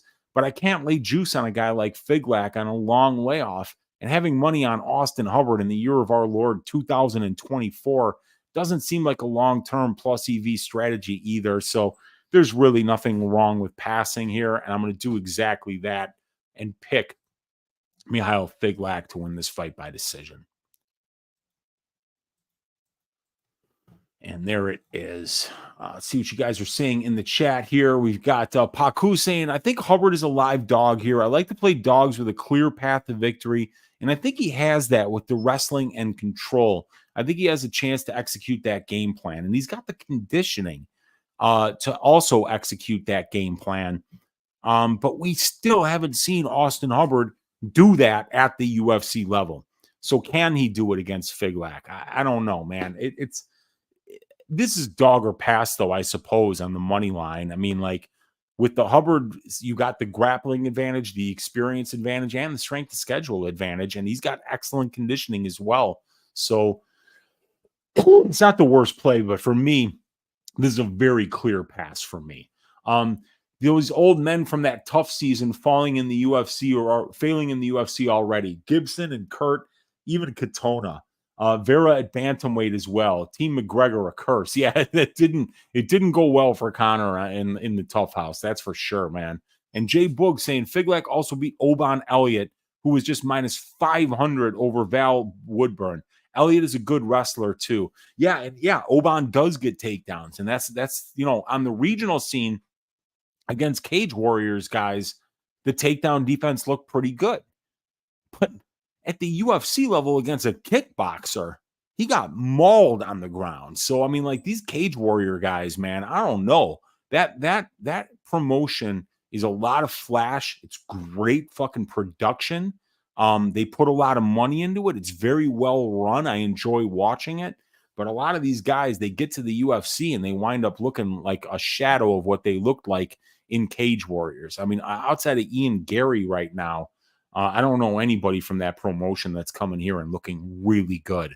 But anyway, let's talk about the next fight, which is going to be Yahya at plus 355 going up against Victor Hendry, the minus 455 favorite here. Fight doesn't go to decision here, sitting at minus 105 for this fight.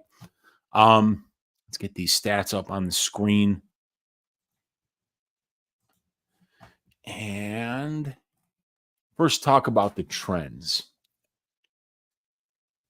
So Yahya, he's been fighting as a professional for 21 years.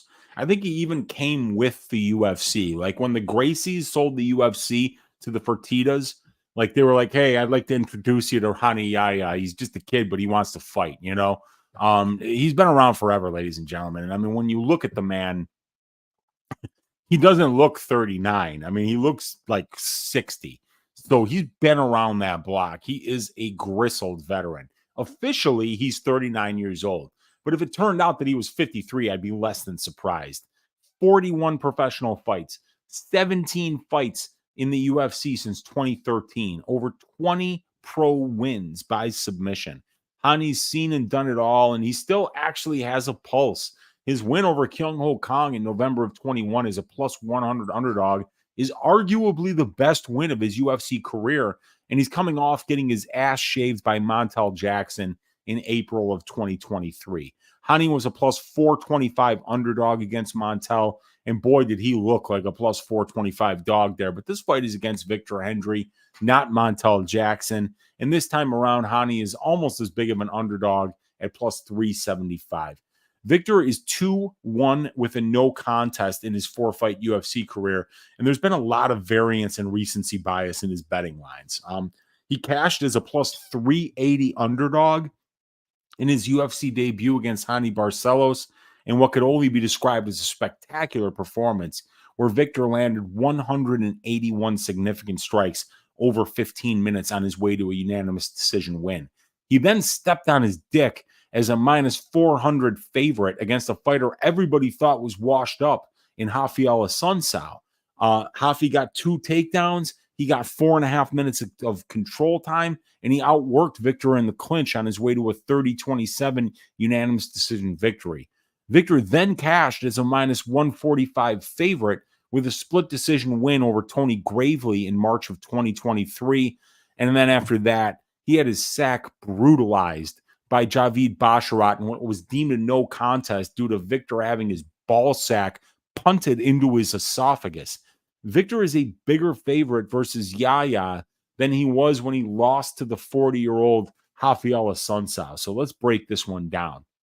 The advantages on the Yahya side: pro experience, 11 more fights, 5 more minutes of cage time, 8 more years as a professional fighter. He's got the UFC experience advantage with 13 more fights and 135 more minutes of octagon time since the year 2013. And he's got the grappling advantage here. Rani is a specialist, which is rare these days. He's old, he's undersized. On the feet, he's a complete punching bag with 0 power. But if he gets the fight to the ground, he's a problem. Rani's 21 wins and 1 loss to the submission as a pro. And in the UFC, Rani's been successful finding ways to avoid striking exchanges, as he's only spent 30% of his 185 minutes of octagon time at distance striking range. Rani doesn't even need a takedown. He can find your back standing. He can create a scramble or just pull guard in order to get to the grappling. And then from there, he creates submission attempts and sweeps to find dominant positions. And then he works clock and tries to set up the finish. But Victor Hendry is going to be 3 years younger than Rani. He's 1 inch taller. He's going to have a 1-inch reach advantage. He's got the durability advantage without a doubt. I mean, Victor has never been finished in 30 professional fights, while Rani gets knocked out by a hot shower. The striking advantage definitely goes to Victor Hendry, as he's got great distance striking metrics at the UFC level. He throws a ton of volume, attempting 17.2 distance strikes per minute, landing 8.8 of them for over 51% accuracy. Vic has got a positive 2.4 distance striking differential, and he spends over 76% of his octagon time at range, which is a good stat to see against an opponent like Yahya. The differential in minute and moment winning in the striking exchanges here is massive in favor of Victor Hendry. And Victor also has better UFC wins, according to my strength of schedule metric. Yahya has always taken easier fights, while Hendry made his debut against Rani Barcelos. Vic just needs to keep this fight standing. But even if he's forced to grapple, I think he's going to be okay. Henry's never been submitted as a professional. He's shown solid UFC takedown defense and very good grappling efficiency numbers. Trains with Josh Barnett. The guy's grappling game is very, very good. He's undefeated to the submission in his career, 8-0. This fight won't be close on the feet, as Yahya's striking, offense, and defense are pitiful. But Victor is an accomplished enough grappler to be okay should this fight get to the ground. Victor's younger, he's taller, he's longer, he's the way better striker, and he has better career wins than Rani Yahya does. Rani has the experience and the grappling advantages, but I think the striking differential is just way too big to make up here. Victor Hendry should roll comfortably, and I'm picking him to win by second-round knockouts. So I am going La Mangosta, Victor Hendry, to win this one by KO in round number 2. Let's see what you guys are saying in the chat here, as we've got Just insane. Remember King of the Cage getting those at video stores to watch. Yeah, I remember King of the Cage way back in the day. There were some great fights in that promotion, and a lot of UFC fighters came from that promotion. It was like one of the top regional scene promotions back in the day. We got my guy Billy Briz, Pub Sports Radio very own, in the room saying, I wonder how many more Yahya fights we will see. I mean, I think I remember hearing him say in an interview, because he's 57 years old now, and he said he wants to fight up until he gets Brazilian Social Security at age 65. So maybe another 8 years, and then maybe because he fights about every 2 years, we'll get him in there against one aged bantamweight with shitty takedown defense every couple of years or so, to get him to 65 years old. So maybe 4 more fights, 8 more years, Billy. And I think that's how long we see Hani Yahya in the cage. Good to see you hanging out, Bill. Always a pleasure, man. And we've got Prince of Mischief in the room saying he hates this card. He might actually skip watching this one. I am not going to skip watching this one. Look at these next fights. Tim Means versus Uros Medic, banger. Jonathan Pearce versus David Onama, banger. Jhonata Diniz is going to shave the ass of Austen Liang. That's going to be a fun one. We got Karine Silva going up against Ariane Lipski, high-level flyweight fight for the women there. An all-action banger at light heavyweight between Span and Guskov, and then we got a 5-round main event between Perez and Nicolau. I kind of like this card. There are some fights on it that aren't top-notch, but there are some fun fights on this card. There's some solid matchmaking, and I'm going to enjoy watching it. And he's saying, all right, you changed my mind. Yeah, there's some good ones. And we're about to start talking about it now, though. So I can see why up until that point, maybe you were a little bit underwhelmed. But we are 5, 6, 7 fights deep, which means that we got 6 more fights to go. And let's get into it, you guys. We've got Tim Means plus 260. The 50-fight veteran going up against Uros, the Dr. Medic, the minus 310 favorite. Fight doesn't go to decision here at minus 240 for this fight. So the bookies are definitely expecting this one to end inside the distance. And let's start talking about the trends in this fight. Tim Means is a KG veteran. He's 40 years old, has 50 pro fights. 28 of those fights are at the UFC level. Tim was coming off a 3-fight losing streak against the likes of Kevin Holland as a plus 250 dog, Max Griffin as a plus 155 dog, and Alex Morono as a plus 180 underdog. Coming into the Andre Fialho fight, where Tim was a plus 135 underdog, and he won that fight by 3rd round TKO. So Tim showed he still has some gas left in the tank, and now he's got a tough matchup against the 9 years younger Uros Medic, who's got a 100% finish rate in 9 pro wins. Medic is coming off a loss against Mick Tibek Orolbai in the 2nd round by neck crank back in November of 2023. And before that, he was on a 2-fight winning streak where he cashed as a plus 120 underdog versus Omar Morales by 2nd round knockout, and as a plus 180 dog on short notice against Matt Semmelsberger via 3rd round knockout. Medic is a heavy minus 300 favorite at the moment against the wily veteran Tim the Dirty Bird Means. And Means is going to be 1 inch taller in this spot. He's going to have a 4-inch reach advantage, still a absolutely massive welterweight here. He's got the pro experience advantage by a mile. 39 more pro fights for Tim Means. Almost 350. Think about that. 350 minutes, almost 6 hours more in the professional cage than Uros Medic, and he's got 12 more years as a pro fighter. He's got the UFC experience advantage. Since the year 2013, he's had 21 more UFC fights and 230 more minutes of octagon time compared to Uros Medic. And Tim has always been a dangerous striker. He's 20 wins and 2 losses to the KO as a professional, and his UFC distance striking metrics with a positive 1.1 distance striking differential, 0.7% knockdown percentage, and a 9-4 UFC knockdown ratio are all very good. His distance accuracy at 45% and defense at almost 63% are both above average for the division. And at 6'2" with a 75-inch reach, he's a difficult body type to deal with at welterweight. And Tim has been busier with the wrestling of late. Since 2020, Tim is averaging 1.76 takedowns per 15 minutes on 4.5 attempts. He's averaging 23% control time over that stretch. All improvements on his overall grappling numbers in the UFC. And this is important because Medic has shown holes in his ground game that are there to be exploited. So Tim being ready and able to wrestle is going to be very important to his potential success in this fight. And Tim's got the strength of schedule advantage here over a much larger sample size on the aggregate. He's fought and beaten the more experienced opponents with the better win-loss ratio. So there's a lot of on-paper advantages here for Tim Means for a guy that's as big of an underdog that he is in this spot.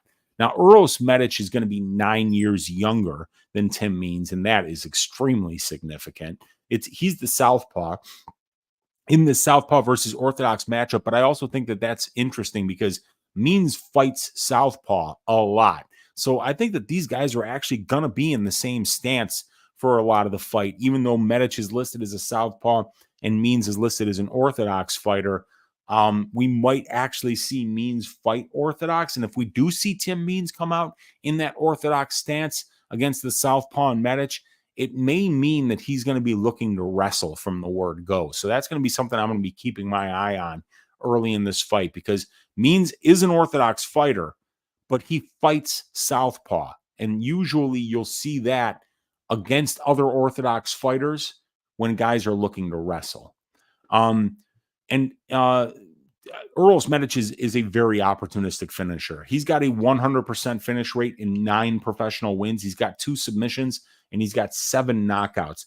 All 3 of his UFC wins come by way of knockout. Excellent kickboxer with nasty power in his hands and his kicks. We saw Uros fold Mikey Gonzalez in half with a nasty body kick on Dana White's Contender Series. The power in his left hand was on full display in the Elon Cruz and the Omar Morales fights, and he flashed highlight reel spinning back elbow versus Semi the Jedi that set up a ground and pound finish in that fight. Uros is 51% accurate at distance. He lands a knockdown on over 2% of the significant strikes that he lands, and he's got a 4-to-1 UFC knockdown ratio and a 7 wins and 0 losses career record to the knockout. So I love this fight. Both of these guys hit hard and are in all action fights. So this should be a crowd pleaser that goes at a hectic pace. On the Mean side, I love the height and reach advantages, the massive overall and UFC experience advantages, the power, the ability to wrestle, and strength of schedule advantages that Tim Means had are all really good to look at on paper. And on the Medic side, I love the fact that he's 9 years younger and that he matches, if not eclipses, Tim Means' power on the feet. Right now, Medic is a minus 300 favorite, which is about a 75% implied win probability, and that feels off to me. Means went to a split decision with Max Griffin in a fight that could have went either way. His 3 most recent wins over Andre Fialho, Nicholas Dalby, and Mike Perry are all solid, and he's still kind of fighting at a pretty high level. His biggest problem is getting caught in submissions, but that's really not Uros Medic's game, although I'm sure he's coming along with his submission game. I think Tim is live at this price. He has several on-paper advantages, and if I saw signs of him falling off, I'd be more likely to ignore those advantages.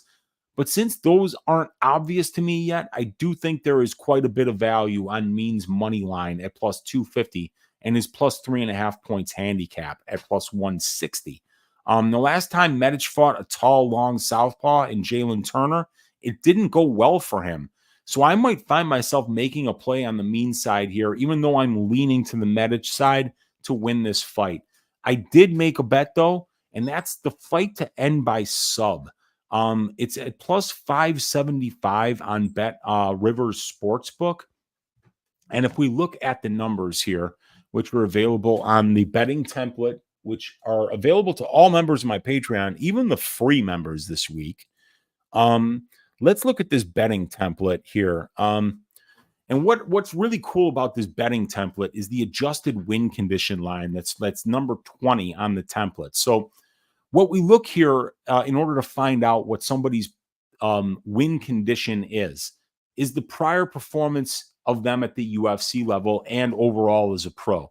And we could take Tim Means' win stats and we could take Uros Medic's loss stats. We can combine those numbers, and based on their prior performances, you can find what Tim Means' win conditions are based on the prior data. 60% here is the win condition for inside the distance, 33% for knockout, 26.67% for submission, and 46.15% for decision. But we've got to adjust those down based on the win probability of the fight, which for Tim Means is only 27% at plus 270. So when we break those numbers down and adjust them down, we're going to find that the win condition for Tim Means inside the distance is 16.22% and about 12.47% by decision. That adds up to about 29%, which is just a little bit more than the implied probability of the line, and that's going to have some vig in it. So this is a pretty cool tool, this adjusted win condition here. And now if we take it over to this side, Uros Medic, 0 of 3 wins by submission at the UFC level for him, but 5 of 12 losses, right, for Tim Means come by submission. He gets hit, dropped, and then as soon as he gets put in a choke, he taps. So this is actually a trifecta bet on my template. Uros Medic by submission at plus 850. 17% is the divisional benchmark for fights ending by submission in the welterweight division. He's got a 76% implied probability. So when we adjust that 17%, we get 13%, but we're only paying 10.5% on the line. So that's 2.5% in our favor there. But the win condition, adjusted win condition by submission for Uros Medic is 25%, and we're only paying 10% on the line. And that's because Tim Means has been submitted in 5 of 12 losses. And if you look at how these guys lose fights, 2 of 2 losses at the UFC level for Medic, both by submission. Tim Means, 5 of 12 losses at the UFC level by submission. When these guys get finished, Tim Means and Uros Medic have been finished a combined 11 times in their career. 9 of those 11 finish losses for these guys combined, coming by way of submission. And you're giving me a fight that's minus 240 to finish inside the distance, and you're giving me plus 575 for fight to end by sub, when over 80% of these guys' finish losses come by submission.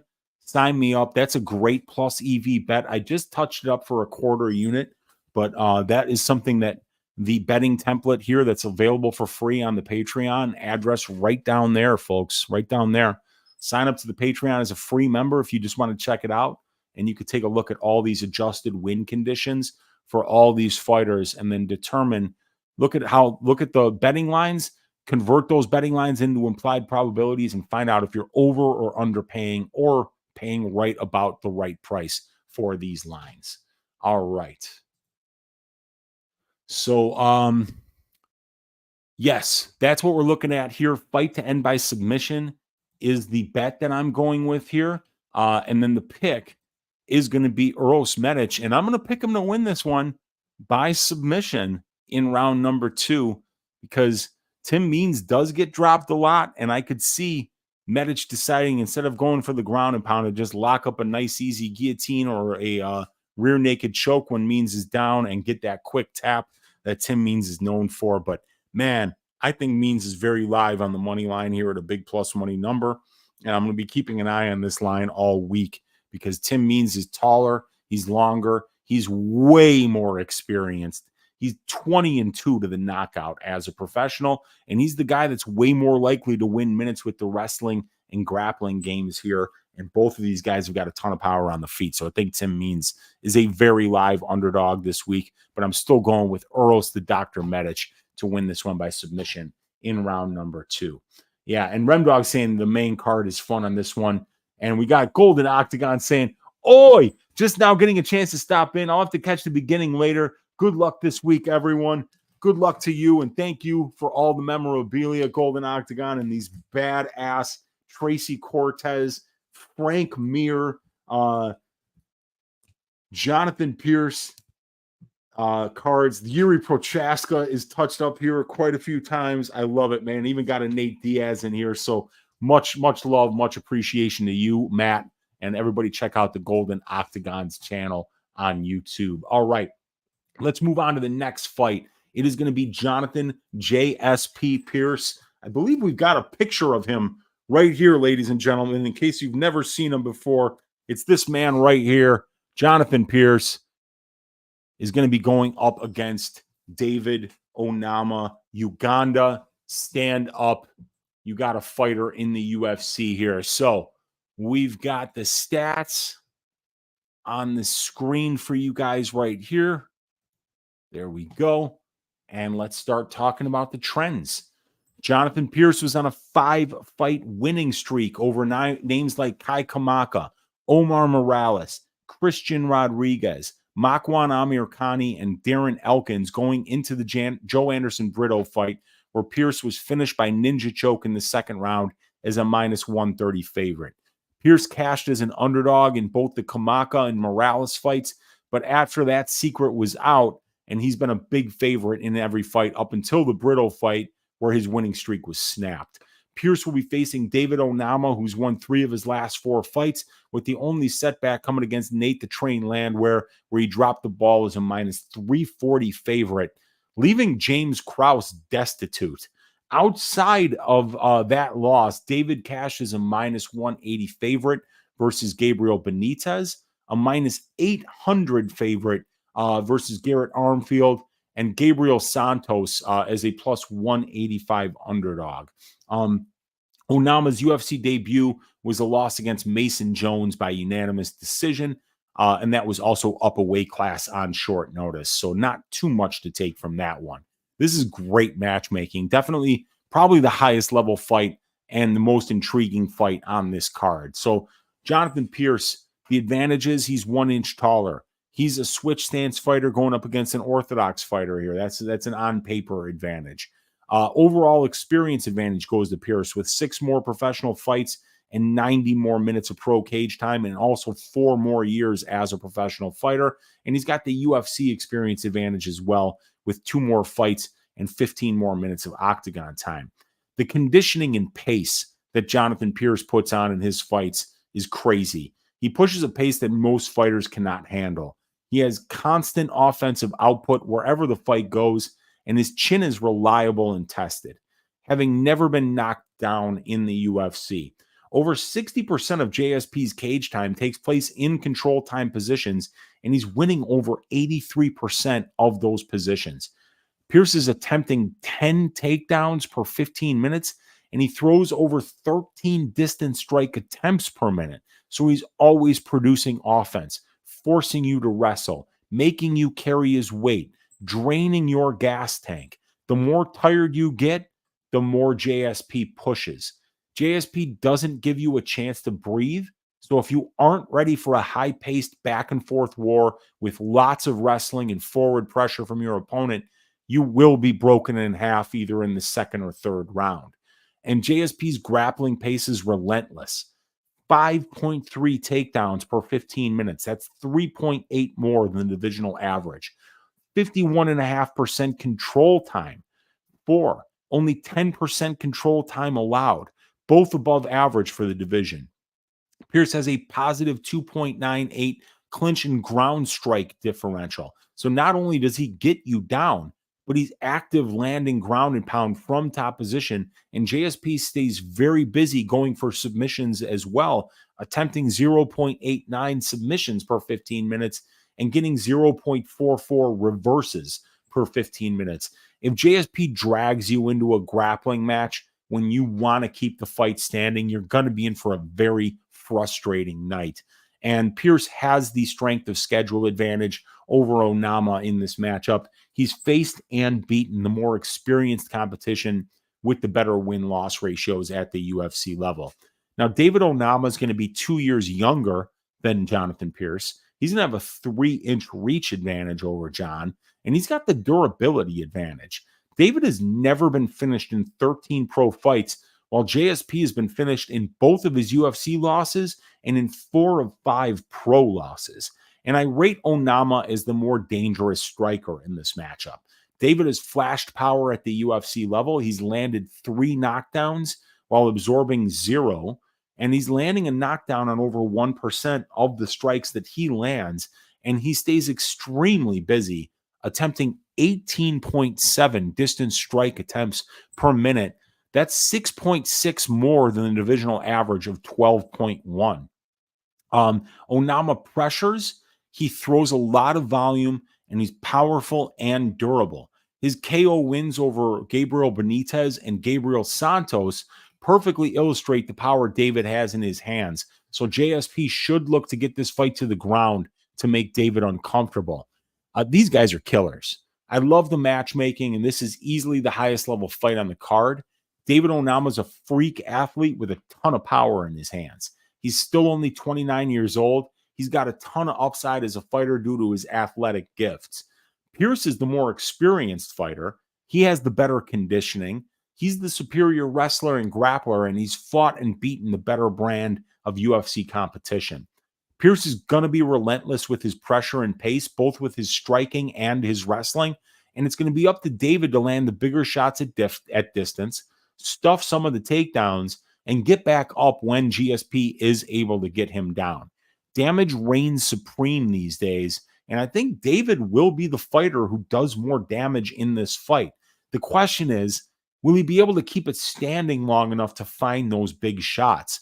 Onama's 46% takedown defense in the UFC, along with his 34% control time allowed, is a major concern against a fighter who wrestles as relentlessly as Pearce does. Whichever fighter gets their way will be the one to win this fight.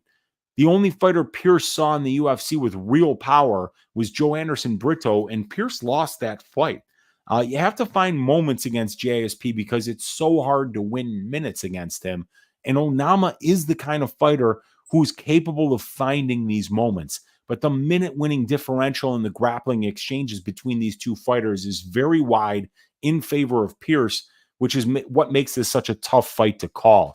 When in doubt, side with the experience and the strength of schedule on the Pearce side, knowing he's also likely to land big shots at range. And I'm going to be picking my guy, Jonathan Pearce, to win this fight by decision. Let's see what you guys are saying in the chat here. We got Golden Octagon saying, I appreciate you, Weezy. Enjoy. I am enjoying it already. It's really cool to root through these cards and see some of my favorite fighters in there. Yeah, Dazfile said he was winning until he wasn't. And that's what happens when you get caught in a ninja choke. You're doing fine. And then the best defense for that ninja choke is just to not get it in the first place because you're not getting out of there. And yeah, he was winning until he wasn't. And that's what David Onama brings to the table. Is he could be losing this fight and he lands one big shot and he could have Pearce on skates and find a finish thereafter. So, man, this is going to be a great fight here. And Drunken Boxing agrees with me that this is the best fight on the card on paper for sure, man. I think it's going to wind up being the best fight on the card after it's all said and done as well, because these guys are well matched and both extremely talented and high level. So really looking forward to this fight. And that leaves us with 4 more fights to go. And we're going to break down Austen Lane at plus 210 going up against Jhonata Diniz at minus 250. The fight doesn't go to decision here at minus 900. So let's get these stats up on the screen. And talk about the trends in this fight. So Austen Lane came into his UFC debut against Justin Tafa on a 6-fight winning streak, with the most recent win being a first-round ground-and-pound knockout versus Richard Jacoby on Dana White's Contender Series back in September 2022 as a minus 165 favorite. He then pulled a Mo from the Three Stooges, poking Justin Tafa in both eyes at the same time in his UFC debut, resulting in a no contest. Then the fight was rebooked in Australia, and Lane made the 20-hour flight, only to get his ass violently shaved in the first round by a Justin Tafa left hook. Lane's 12-4 as a pro, with all 12 of his wins coming inside the distance. He's a plus 190 underdog to the debuting Jhonata Diniz, an accomplished Brazilian kickboxer who shifted his combat sports career from kickboxing over to MMA. Diniz is 6-0 as a pro, all 6 of his wins coming by first-round knockout, and he actually made 2 of his opponents quit in the first round over that stretch. Jhonata is a very technical kickboxer with serious power, so I expect to see his UFC opponents look to test his grappling. Now, Austen Lane is going to be 2 inches taller than Jhonata. He's going to have a 1-inch reach advantage. He's going to have the overall experience advantage with 11 more MMA fights and 40 more minutes of cage time. And he also has the UFC experience advantage with 2 more fights, 2 more minutes of octagon time as Diniz will be making his debut. And Austen's a plus athlete with great size and strength for the division. He's tall, fast. He's got great kicks and unusual athletic ability for a division that is known for slow, plodding fighters. Austen's 100% finish rate in 12 pro wins is a testament to his power, and his background as an NFL football player illustrates the natural athletic ability that this dude has for the division, which is a rare thing. And Lane is probably the better grappler because we haven't seen anything out of Diniz on the mat, and he has a kickboxing background. So perhaps Lane can get some takedowns here and not allow Diniz to work at distance where he's going to be the most dangerous. And Lane is more experienced, and he's fought the better brand of competition over his career. And for Jhonata, he's going to be 4 years younger than Austen Lane, who's already 36 years old. I don't know why that's green. Anyway, and then we got a high-level kickboxing experience for Diniz prior to turning to MMA. He's got serious power. He's got 6 first-round knockout wins in 6 fights. And if you agree to stand and bang with this dude, you're making a huge mistake. Interesting heavyweight matchup here. Diniz was minus 225 at the time of writing. He's the favorite over the taller, longer, more athletic, better grappler with the superior strength of schedule fighter in Lane. But I think it's deserved. Jhonata has elite stand-up. He's going to win the minutes and the moments while this fight is on the feet. He's got KO power in both hands. He's just as likely to sleep you with an overhand right as he is with a left hook or a head kick. We don't know much about Diniz's grappling, though, so that is some missing information that could throw a wrench in the works here. But Lane isn't a D1 wrestler or anything like that, but would have to be a complete moron not to mix in the grappling here. But if Diniz's takedown defense holds up, or even if he's able to get back up after he's taken down, I see a first or second round finish from Jhonata here. His striking is elite, and Lane isn't extraordinary anywhere outside of size and athletic ability. So I really do think this is a great matchup for him.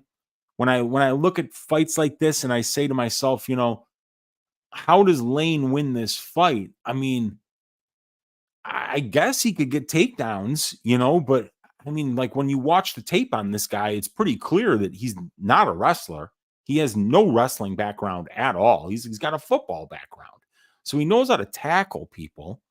But I mean, if you just kind of like run at your opponent in this sport, you're going to walk onto a knee or an overhand right or an uppercut, and you get hit in this division. You go out, and it's, Austen Lane's not a durable guy. He's been knocked out in all 4 of his losses. So not being durable, not being spectacular anywhere outside of athletic ability at MMA, I got to pick Jhonata Diniz to win this one by first round knockout. Because Jhonata does have one thing that's elite, and it's not athletic ability. It's fighting ability. It's kickboxing. So I think that he's going to find that early shot here, but laying juice on a fighter like Diniz, who's at, a height disadvantage, a reach disadvantage, a pro experience disadvantage, a UFC experience disadvantage, a grappling disadvantage, and a strength of schedule disadvantage. We've never seen Diniz outside of the first round as a mixed martial artist. So what does he look like off his back? We don't know. What does he look like in round number 2? What does the conditioning look like in round number 3? We don't know. But we don't really know that with Lane either. Lane's really, I don't think Lane's ever been out of the second round in his career either. So there's definitely some missing information on this guy as well. But yeah, I'm going with Diniz here. I'm very comfortable with that pick. And I parlayed him up. I parlayed him up with the over 1.5 rounds in the Pearce fight, because that was a that one was a trifecta bet on my prop template. So if we look at the over-under template here for the over 2.5 rounds, all the way on the right side, minus 200 for Pearce versus Onama. That's a 66% price on the line, but 6 of 7 Pearce fights have went over 1.5 rounds, and 4 of 5 Onama fights. So 10 of 12, or 83.33%, have went over 1.5 rounds, and we're only paying 66%. And I like Pearce's durability, and I like Onama's durability. So I do think that this one goes over 1.5 rounds. So I parlayed up that minus 200 there with the Diniz money line to get plus 117 for 1 unit. That way I didn't have to lay that much juice on an inexperienced guy with Diniz that there's a lot of missing information on. So I kind of pulled back that risk a little bit, only went 1 unit and just parlayed up Jhonata with the over 1.5 rounds. We got probably be a foul, like an eye poke. Yeah, maybe that's how Lane gets them, dude. Yeah, and Michael Martinez saying violently shaved, and it was violently shaved over there in Australia of Austen Lane. That was a rough left hook that he walked onto, and I think Diniz is even more dangerous and more technical of a kickboxer than Justin Tafa is. So I do like him to win this one quite a bit. All right. Let's get on to the next fight, though. And it's a banger, you guys. It's Ariane Lipski, who's white hot right now at plus 125, going up against Karine Silva at minus 145. Fight doesn't go to decision here. Juiced up to minus 180 for a women's fight. Bookies are telling you about a 65% chance that this one finishes inside the distance. So let's break down the trends in this fight. Both of these fighters are on impressive win streaks right now. Ariane Lipski has won 3 in a row and 4 out of her last 5. Prior to that, she was known for having a ground game that could be exploited. She was finished in the second round by ground and pound by both Antonina Shevchenko and Montana De La Rosa back-to-back. But since those 2 fights, she's switched camps, she's worked on her takedown defense, and the results are showing. She's 4-1 in her last 5, and she's stuffed the last 25 takedown attempts she's seen over that stretch. Ariane has been printing money for the bettors who are backed her over this 3-fight stretch. Cashing is a plus 280 underdog versus JJ Aldrich, plus 190 underdog versus Melissa Gatto, and plus 160 underdog versus Casey O'Neill. Believe it or not, Ariane is once again an underdog, this time against Karine Killer Silva, who's on an 8-fight winning streak, and she's got a 3-0 UFC record with all 3 wins coming inside the first round. Karine is a savage finisher, which is rare for the division. She's got a 100% finish rate in 17 professional wins, 8 submissions, 9 knockouts. So she's obviously someone who has a knack for finding big moments in a fight. Karine Silva has been a favorite in all 3 of her UFC fights. She was minus 125 versus Batalio in her debut, minus 210 versus Ketlen Souza, and then minus 135 versus Marina Moroz. And she cashed all of those tickets with a quickness. Silva is a minus 155 favorite at the moment against Lipski, and one of these impressive winning streaks is going to have to come to an end on Saturday. Now, Ariane Lipski has got the pro and UFC experience advantages. 4 more pro fights, 2 more hours of pro cage time, and at the UFC level, she's got 8 more fights and 105 more minutes of octagon time. She's got the technical striking advantage. She's the better minute winner and more accurate striker at distance. And she's going to have the strength of schedule advantage. She's got more experienced opponents overall with better win-loss ratios. And Ariane's UFC wins also rate better according to my metric. Karine Silva's advantages. She's got opportunistic finishing skills. Both ladies are good finishers, but Silva's on another level. She doesn't just finish you, she sends your ass to the hospital. 100% finish rate in 17 pro wins. Karine has power on the feet, and she gets a multitude of different submissions on the mat. She's never been a skilled minute winner because she isn't accurate at distance. But when she lands, it hurts and it opens the door to the finish. Karine is always dangerous, especially early in fights where she has 14 first-round finishes. Karina's ground game is really good. It needs to be avoided at all costs. She's so aggressive with her submission attempts, whether she's on top or bottom, and the finishes of Souza and De Silva on the regional scene with leg attacks and the arm bar she got on City Rocha are evidence of how bad it can be for your physical health to wind up on the ground with Karine. In Silva's brief UFC career, she's averaging 3.86 submission attempts per 15 minutes, and all 3 of her UFC wins come by way of first-round sub. She's averaging 3.86 takedowns per 15 minutes and has completed all of her UFC takedown attempts while spending 40% of her octagon time in control time positions. Silva is a dominant grappler, and the numbers illustrate that fact pretty clearly. So this is a great fight. Karine is such an exciting prospect. She's a rare finisher who's dangerous at distance, in the clinch, and on the mat. And her afro is absolutely beautiful when she combs it out. Hard not to like everything that Karine brings to the table, and her penchant for violently finishing fights makes her a prospect to keep your eye on. She's on an 8-fight winning streak right now and has a really tough test in front of her in Ariane Lipski, who's on a 3-fight winning streak of her own and is cashed as an underdog in all 3 of those fights. The betting public keeps underestimating her chances, and she keeps proving them wrong. And now she has the chance to do that for a 4th consecutive time.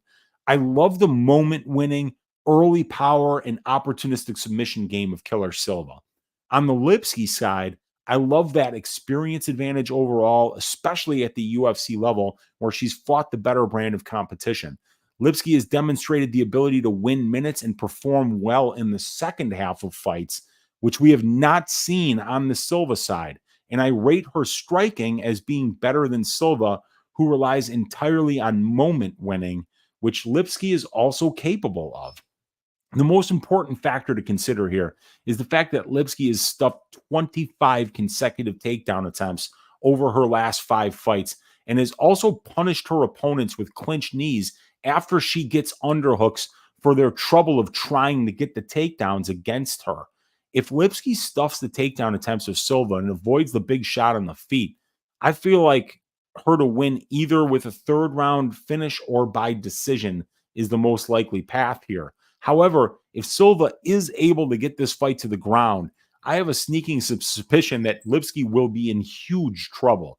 I think Karine either wins early or Lipski wins late.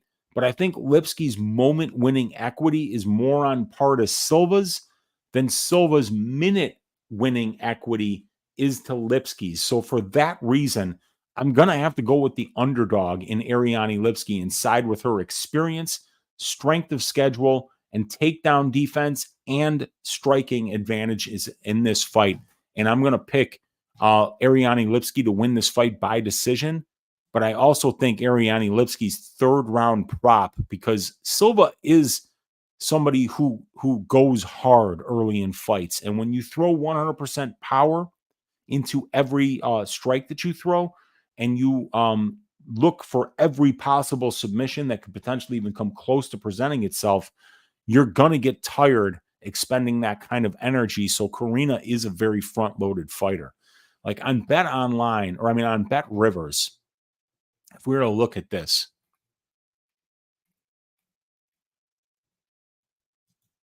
like Ariane Lipski to win in round 3 or by decision is plus 235. And, or I'm sorry, plus 265. And then Karine Silva rounds 1 and 2. I think that's the way to play her. Because if I think if this fight gets out of round 2, Silva's conditioning is not good. And Ariane Lipski has demonstrated solid conditioning and the ability to win minutes late in fights.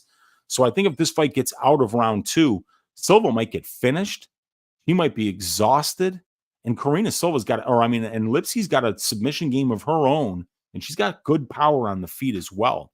So I do think that this fight finishes inside the distance. I think Karine Silva, if you're on the Karine Silva side, don't pay minus 150 for her money line.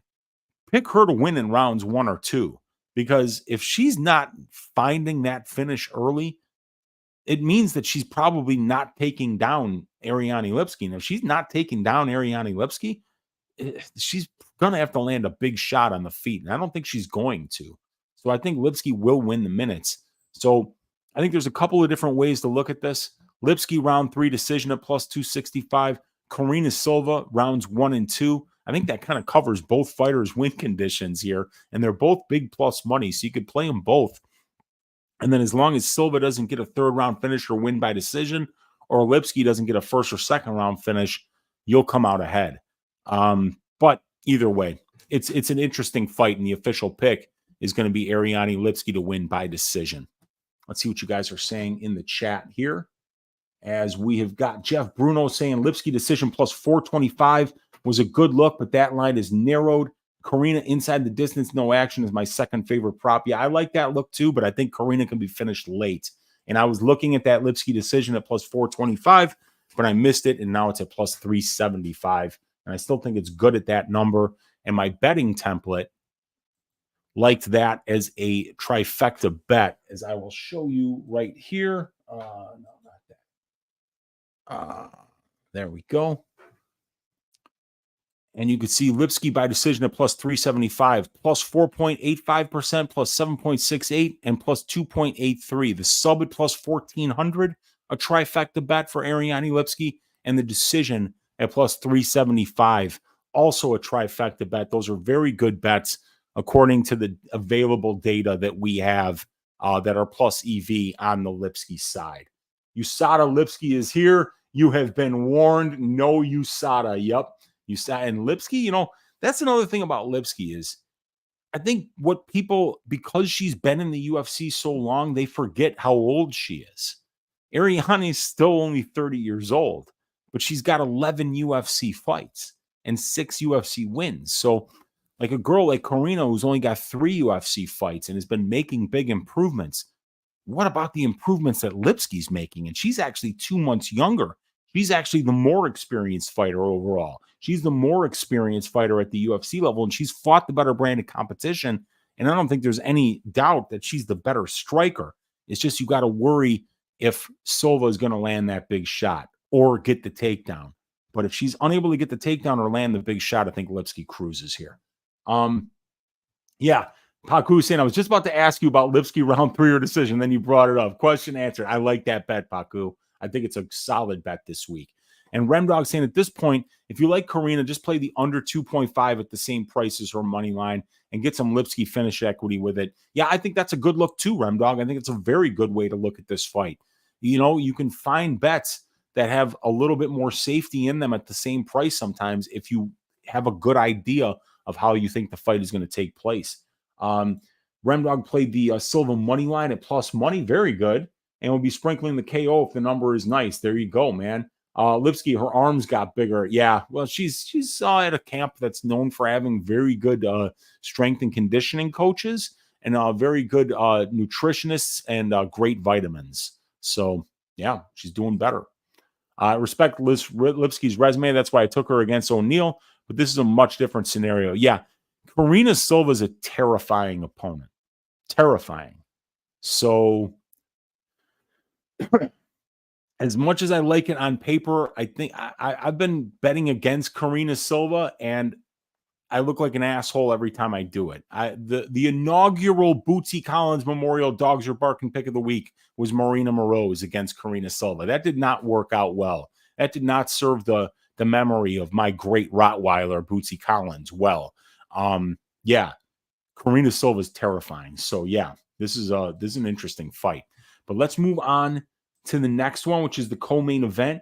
It's Ryan Superman Spann at minus 200 going up against Bogdan Guskov at plus 170. Fight doesn't go to decision. Juice to the tits at minus 800 here. 51 of yous live, rocking with your Uncle Weezy on a Tuesday night at midnight. Hit that thumbs up. Hit that subscribe button if you haven't already.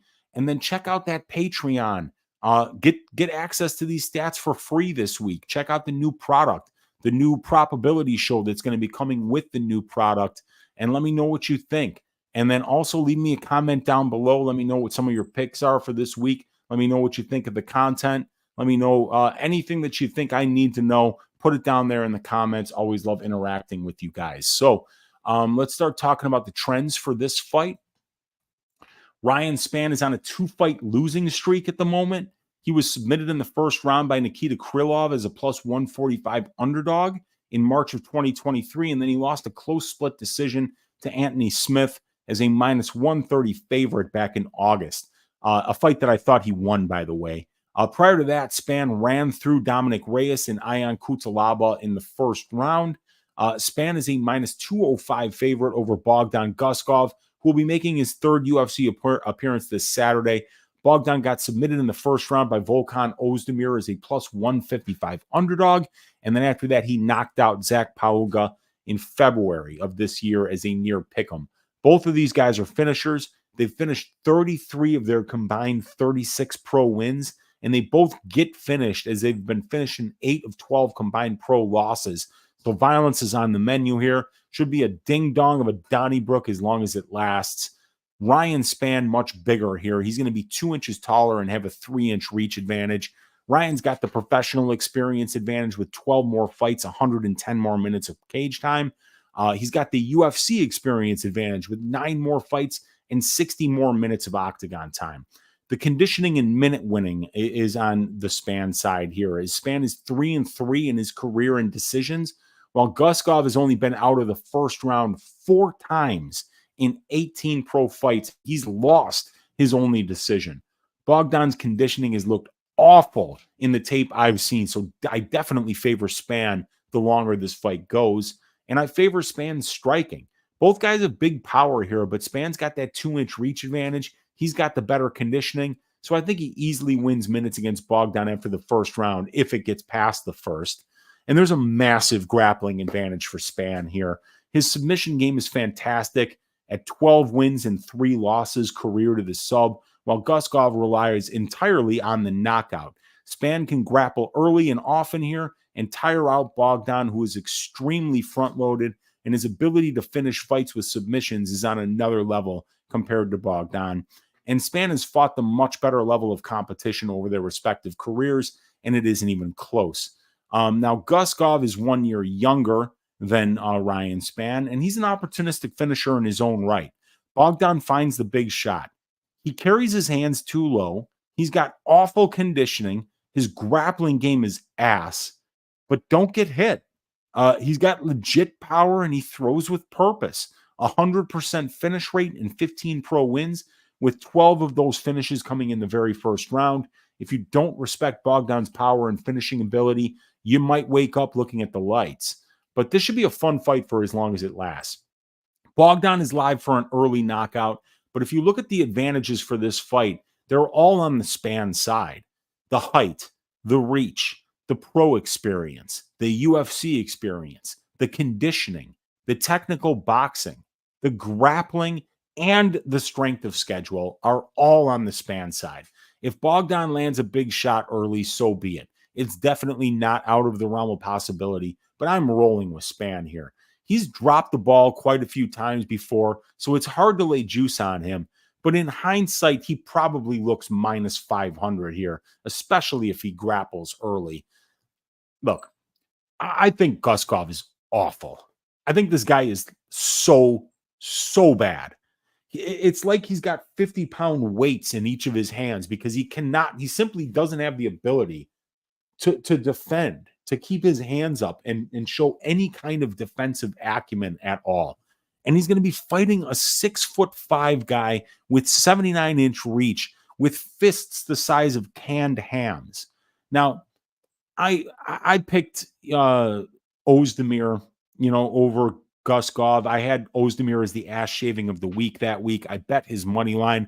I couldn't understand why it wasn't like minus 500. But people, like the general betting public, has got respect for Guskov.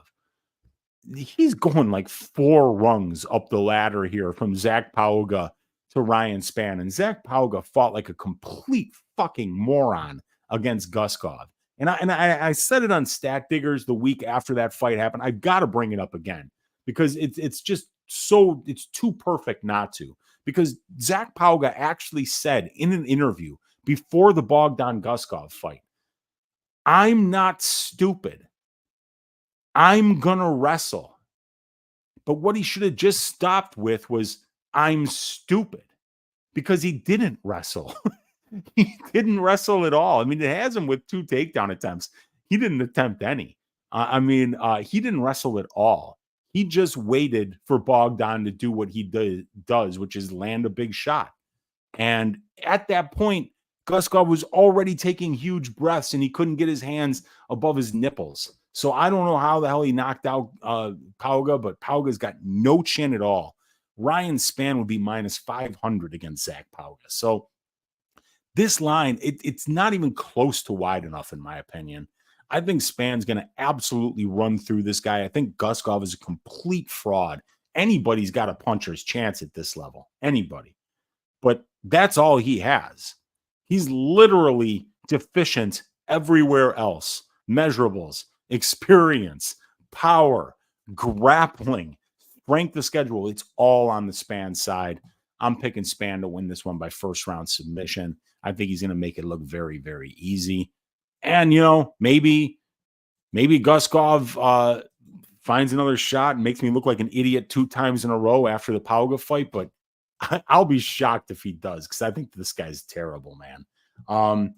So we got Jeff saying, if Karine is sus gas tank in relation to her DWCS fight because she fought someone who was a biological man and or Chinese lab experiment, so she gets a pass there. No, it's you can tell, like, outside of that fight, with the fights that get out of the first round, they were a long time ago, but she's just not the kind of fighter that's ever going to be able to fight a full 15 minutes the way she fights. You can't try to take your opponent's head off with every punch and kick that you throw. You can't snatch on to every single submission and squeeze with all your might for 15 full minutes. You just can't. So she's never going to have the kind of conditioning to win minutes at this level. She's a moment winner. She's inaccurate. If she doesn't get takedowns, she relies on the big shot at distance, and she's slow. So I see what you're saying.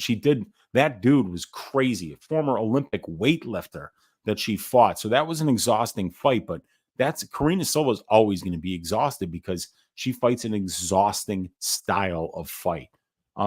She's the female version of Diego Lopez to me. Yeah, I mean, like, that's not a bad comparison, actually. A very, very savage finisher. Yes. Local man is saying Medic would have to actually go for submissions to win by submission.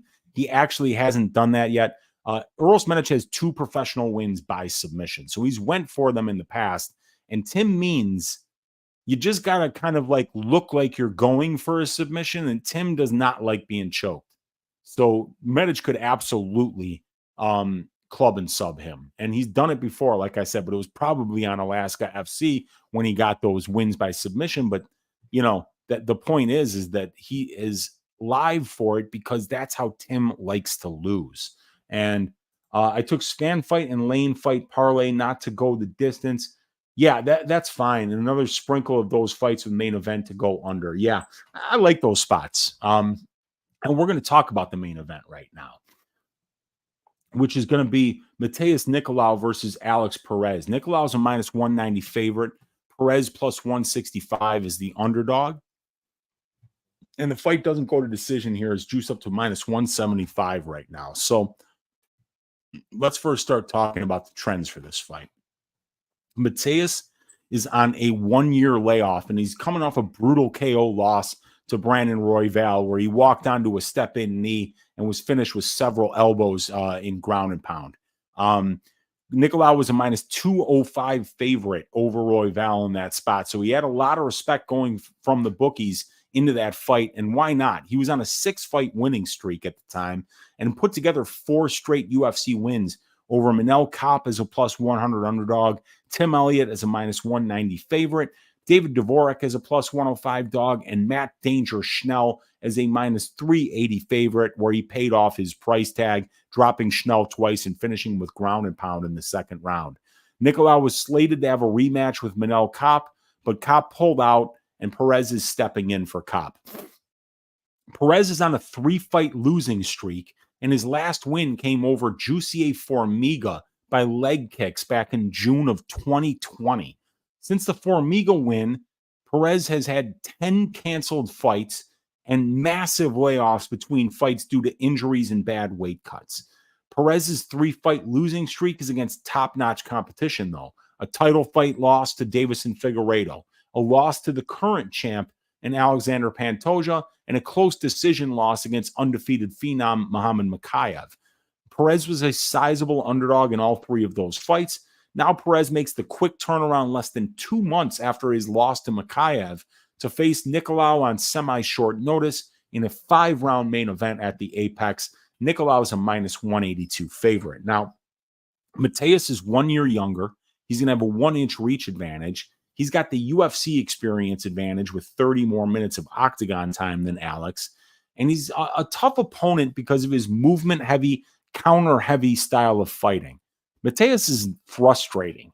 He circles laterally around the outside of the cage. He forces you to chase him. He uses that tendency of his opponents to chase him to set traps, shoot reactive double legs, and pull his opponents into big counter shots. Nicolau only attempts about 8 distance strikes per minute. That's about 3 less than the divisional average. And he only attempts 3.3 takedowns per 15 minutes, which is 1.6 less than the divisional average. But he lands his distance strikes at 52%, which is 14% better than the divisional average. He's landed 8 UFC knockdowns in only 9 fights. He's landing them on 2.2% of the significant strikes that he lands. And he wins almost 80% of the control time positions in his fights because he has 93% takedown defense, and he's 8-0 to the decision as a professional. Mateus finds ways to win moments without having to span volume in any area of the fight. He's smart, calculated, and he does a great job of avoiding damage with his 69% distance striking defense. But Nicolau lives in the margins. His fights are close, but he finds ways to win unless you put his lights out. But while Perez has fought the better level of UFC competition overall, but it's Mateus's UFC wins that are more impressive, as the records of the guys that Perez has beat 16-23, and that's with Formiga in there. And he got Formiga, who's like 12-4, when he was in his 40s. So you take out the Formiga fight, and he's beating complete tomato cans. And Formiga was a tomato can when he beat him too.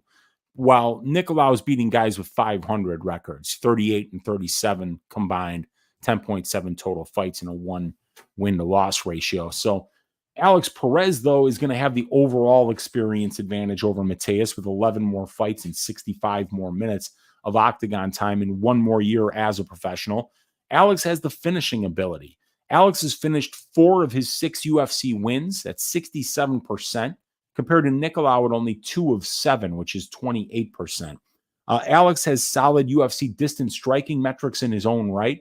A positive 1.15 distance striking differential for Alex, 40% accuracy, and very good 66% defense. 3 knockdowns in 10 fights, 1% knockdown percentage, and 2 UFC wins by way of knockout over Jussier Formiga by calf kicks and Jose Shorty Torres by brutal first-round KO, where he landed 84 significant strikes and a knockout. Now, Alex can wrestle. All his grappling metrics are above average for the division. He's landing 2.4 takedowns per 15 minutes, 44% accurate on his takedown attempts, 81% takedown defense. He outcontrols his opponents 36% to 11%, winning over 75% of the control time positions in his fights, and he stays busy attempting 0.86 submissions per 15 minutes. Alex can find ways to use his wrestling and grappling game to win minutes and moments, and Alex has fought the better brand of UFC competition overall compared to Nicolau. So it's an interesting main event between Nicolau, who's on a 1-year layoff, and Alex Perez, who's only fought twice in over 3 years and is now taking a short notice fight less than 2 months after his unanimous decision loss to Muhammad Mokaev. I bet the under 4.5 rounds here at minus 105 because both of these guys are the opposite of durable. And this fight is scheduled for 5 rounds. And neither one of these guys has ever seen a 4th round in their career. And these guys have been finished in 9 of their 11 combined losses. I can't think of laying juice on Nicolau because of the way that he fights. The optics are not good. He's constantly moving laterally, making his opponents chase him, and he's low volume with his strikes, and he doesn't offensively wrestle much.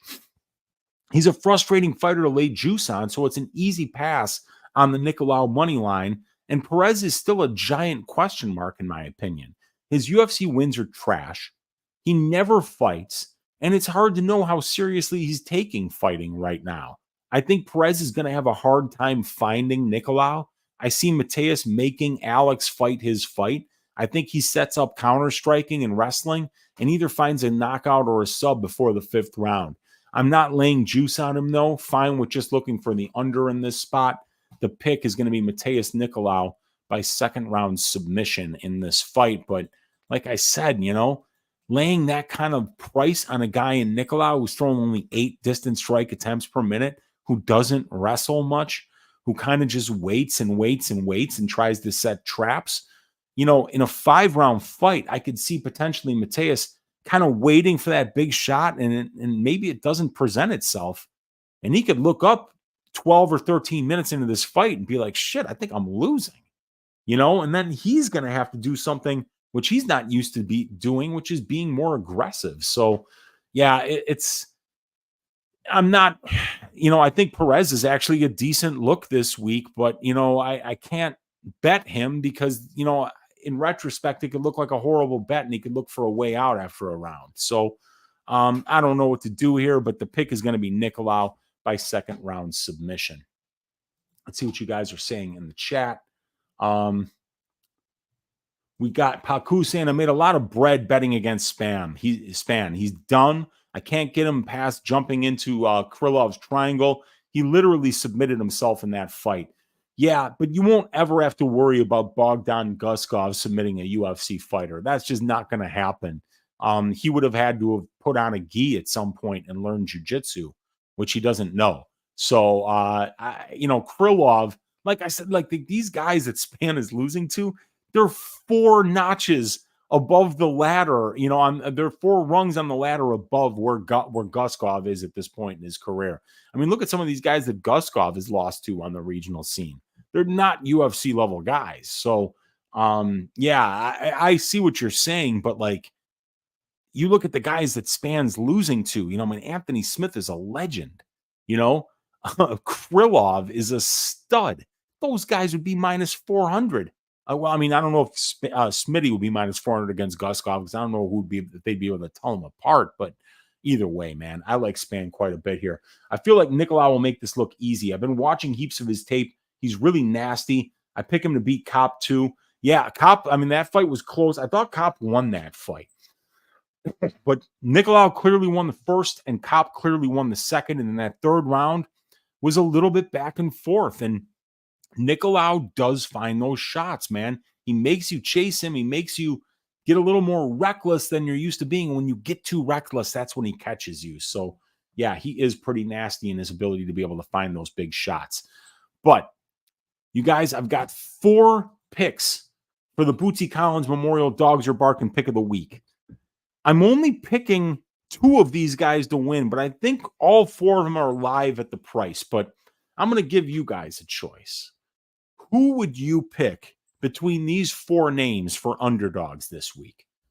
Ariane Lipski, Alex Perez, David Onama, or Dante O'Mays? Those are going to be your 4 selections for Bootsy Collins Memorial Dogs Are Barking pick of the week this week.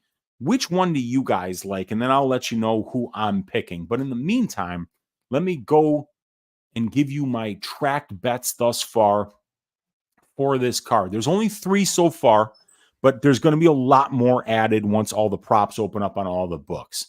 I've got a 2-leg parlay for 1 unit. It is Diniz to win and the over 1.5 rounds in the Pearce Onama fight. That comes out to plus 117 on Bet Online Sportsbook. You'll probably get around plus 110 right now because Diniz's money line is getting bet up a little bit. I've also got 1.05 units on the under 4.5 rounds for Nicolau versus Perez at minus 105.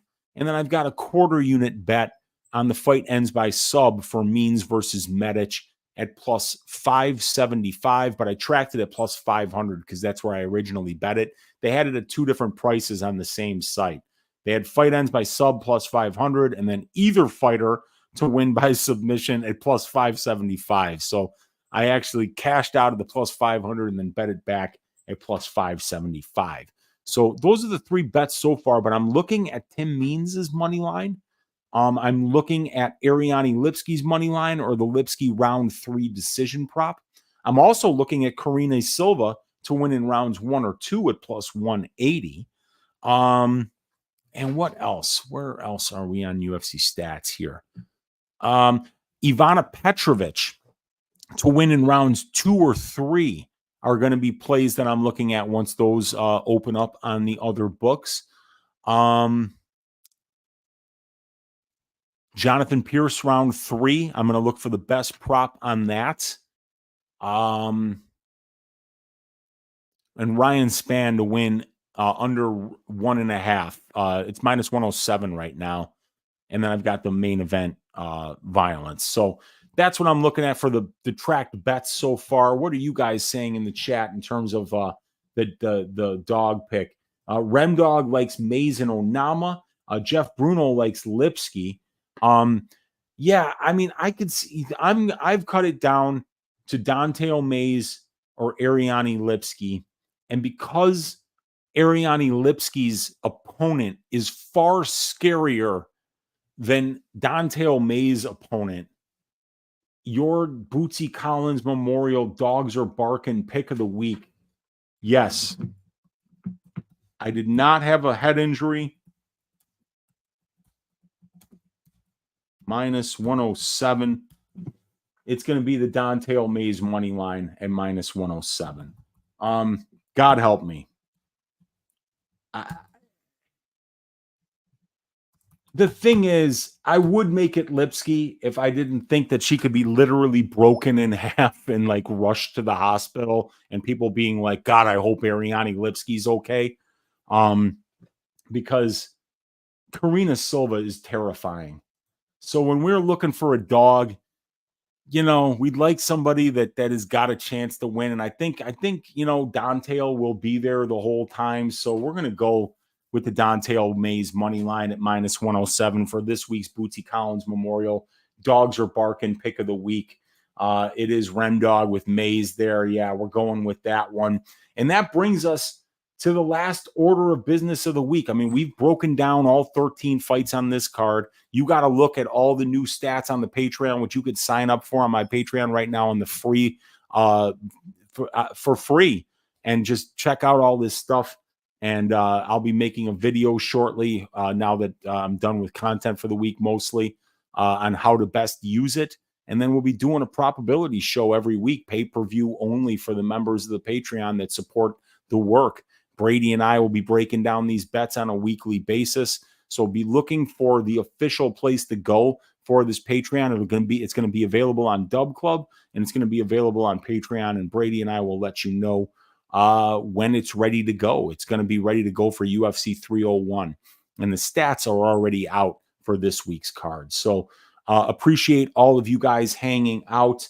We're going to go with the last order of business, which is always the last order of business on Just a Tip with me, your host, Uncle Weezy. And it's Uncle Weezy's ass shaving of the week. Who's going to win and win violently? And I boiled it down to two guys. It was very easy. Ryan Spann and Jhonata Diniz. If Spann wins, he's winning violently. If Diniz wins, he's winning violently. So I had to figure, okay, now I got to pick between the two. And I think both, I mean, I'm really confident in Spann this week. I'm really confident in Jhonata Diniz this week. And there are so many unanswered questions on the Diniz side. Can he grapple at all? Can he fight after round one? You know, what does he look like if he gets hit? You know, the lack of experience, the lack of grappling, the lack of tape on this guy, you know, does leave a lot of unanswered questions. But then I said to myself, okay, what do we know about Austen Lane? Who's he beaten? What's his skill set? What is Austen Lane good at? And when I asked myself that question, I couldn't come up with any answers that led me to believe that Austen Lane being good at that is going to knock out or finish Jhonata Diniz. Now, Spann has let people down before. He's going to have the better conditioning. He's fought the much better brand of company. He literally has every advantage on paper, while Jhonata Diniz literally has zero advantages on paper. But I actually think Bogdan Guskov is more dangerous than Austen Lane. So Uncle Weezy's ass shaving of the week this week is going to be Jhonata Diniz to shave the ass of Austen Lane. And I am willing to go with all the unanswered questions here on the Diniz side, because there are questions that aren't unanswered on Diniz. And that's, is the striking UFC level? Man, the answer is yes. So I think Diniz is going to get a first round knockout. I don't think Austen Lane is good enough at mixed martial arts to create a fight plan and have the skills to be able to execute it against a guy who's coming in here with what you would already consider to be elite heavyweight striking. So Jhonata Diniz is this week's Uncle Weezy's ass shaving of the week. Diniz feels kind of like fading shit with shit at the moment. Yeah, but he's not shit. His striking is elite. You guys, that's not debatable. This guy is a high-level kickboxer. He's fought everybody. There's 10 times more tape on this guy kickboxing than there is on him fighting mixed martial arts. And all fights start on the feet. And taking down heavyweights, if you're not a wrestler, is very difficult to do. So therefore, I think this fight is going to stay on the feet. And I think that the elite striking of Diniz gets the job done here. 50 of you still live, hanging out here. Go check out the Patreon. Go check out these stats. Sign up for free. Get the advanced stats. Get the advanced stats for each fight. Get the betting template for each fight. Get the over-under template for each fight. These matchup stats and the individual stats. Everything that you could possibly want. UFC history here. We got the pre-UFC history here. Every stat that you could possibly want right there for Karine Silva. You want to know how many ground strikes she's landed? You want to know what percentage of her target goes to the head, body, and legs? It's all right there. You want to know what percent control time she has? You want to know how many DraftKings points she scores per minute outside of bonus points? It's all there. So go check out the Patreon. Thank you for hanging out. Like the video. Subscribe to the channel. Leave me a comment down below. And please, for the love of Jah, go sign up on the Patreon for free. Don't give me a dime, and check out these stats, and then find out if you want to join Brady and I on the Probability Patreon, either on Dub Club or on Patreon going forward. Let's stack cash tickets like flapjacks for UFC Vegas 91, and I will see you guys tomorrow, 8 o'clock Central Time on Pub Sports Radio for the DFS show, and then we're going to be looking to do probability again. Probably not on this channel, maybe on Brady's channel this week, and definitely on Brady's channel next week while we promote this thing and get ready for the Patreon-only content. So keep an eye out. There's still a little bit more content to come this week, but the most important thing, let's stack them high for UFC Vegas 91 after the week off. Put together a nice little winning streak here and enjoy watching these fights while we make some money watching them. Good night, everybody, and we'll see you tomorrow on Pub Sports Radio. And then keep an eye out for a probability link is we're going to take you through all the plus EV bets on all 13 fights of this card on probability tomorrow night. Talk to you guys then. Later.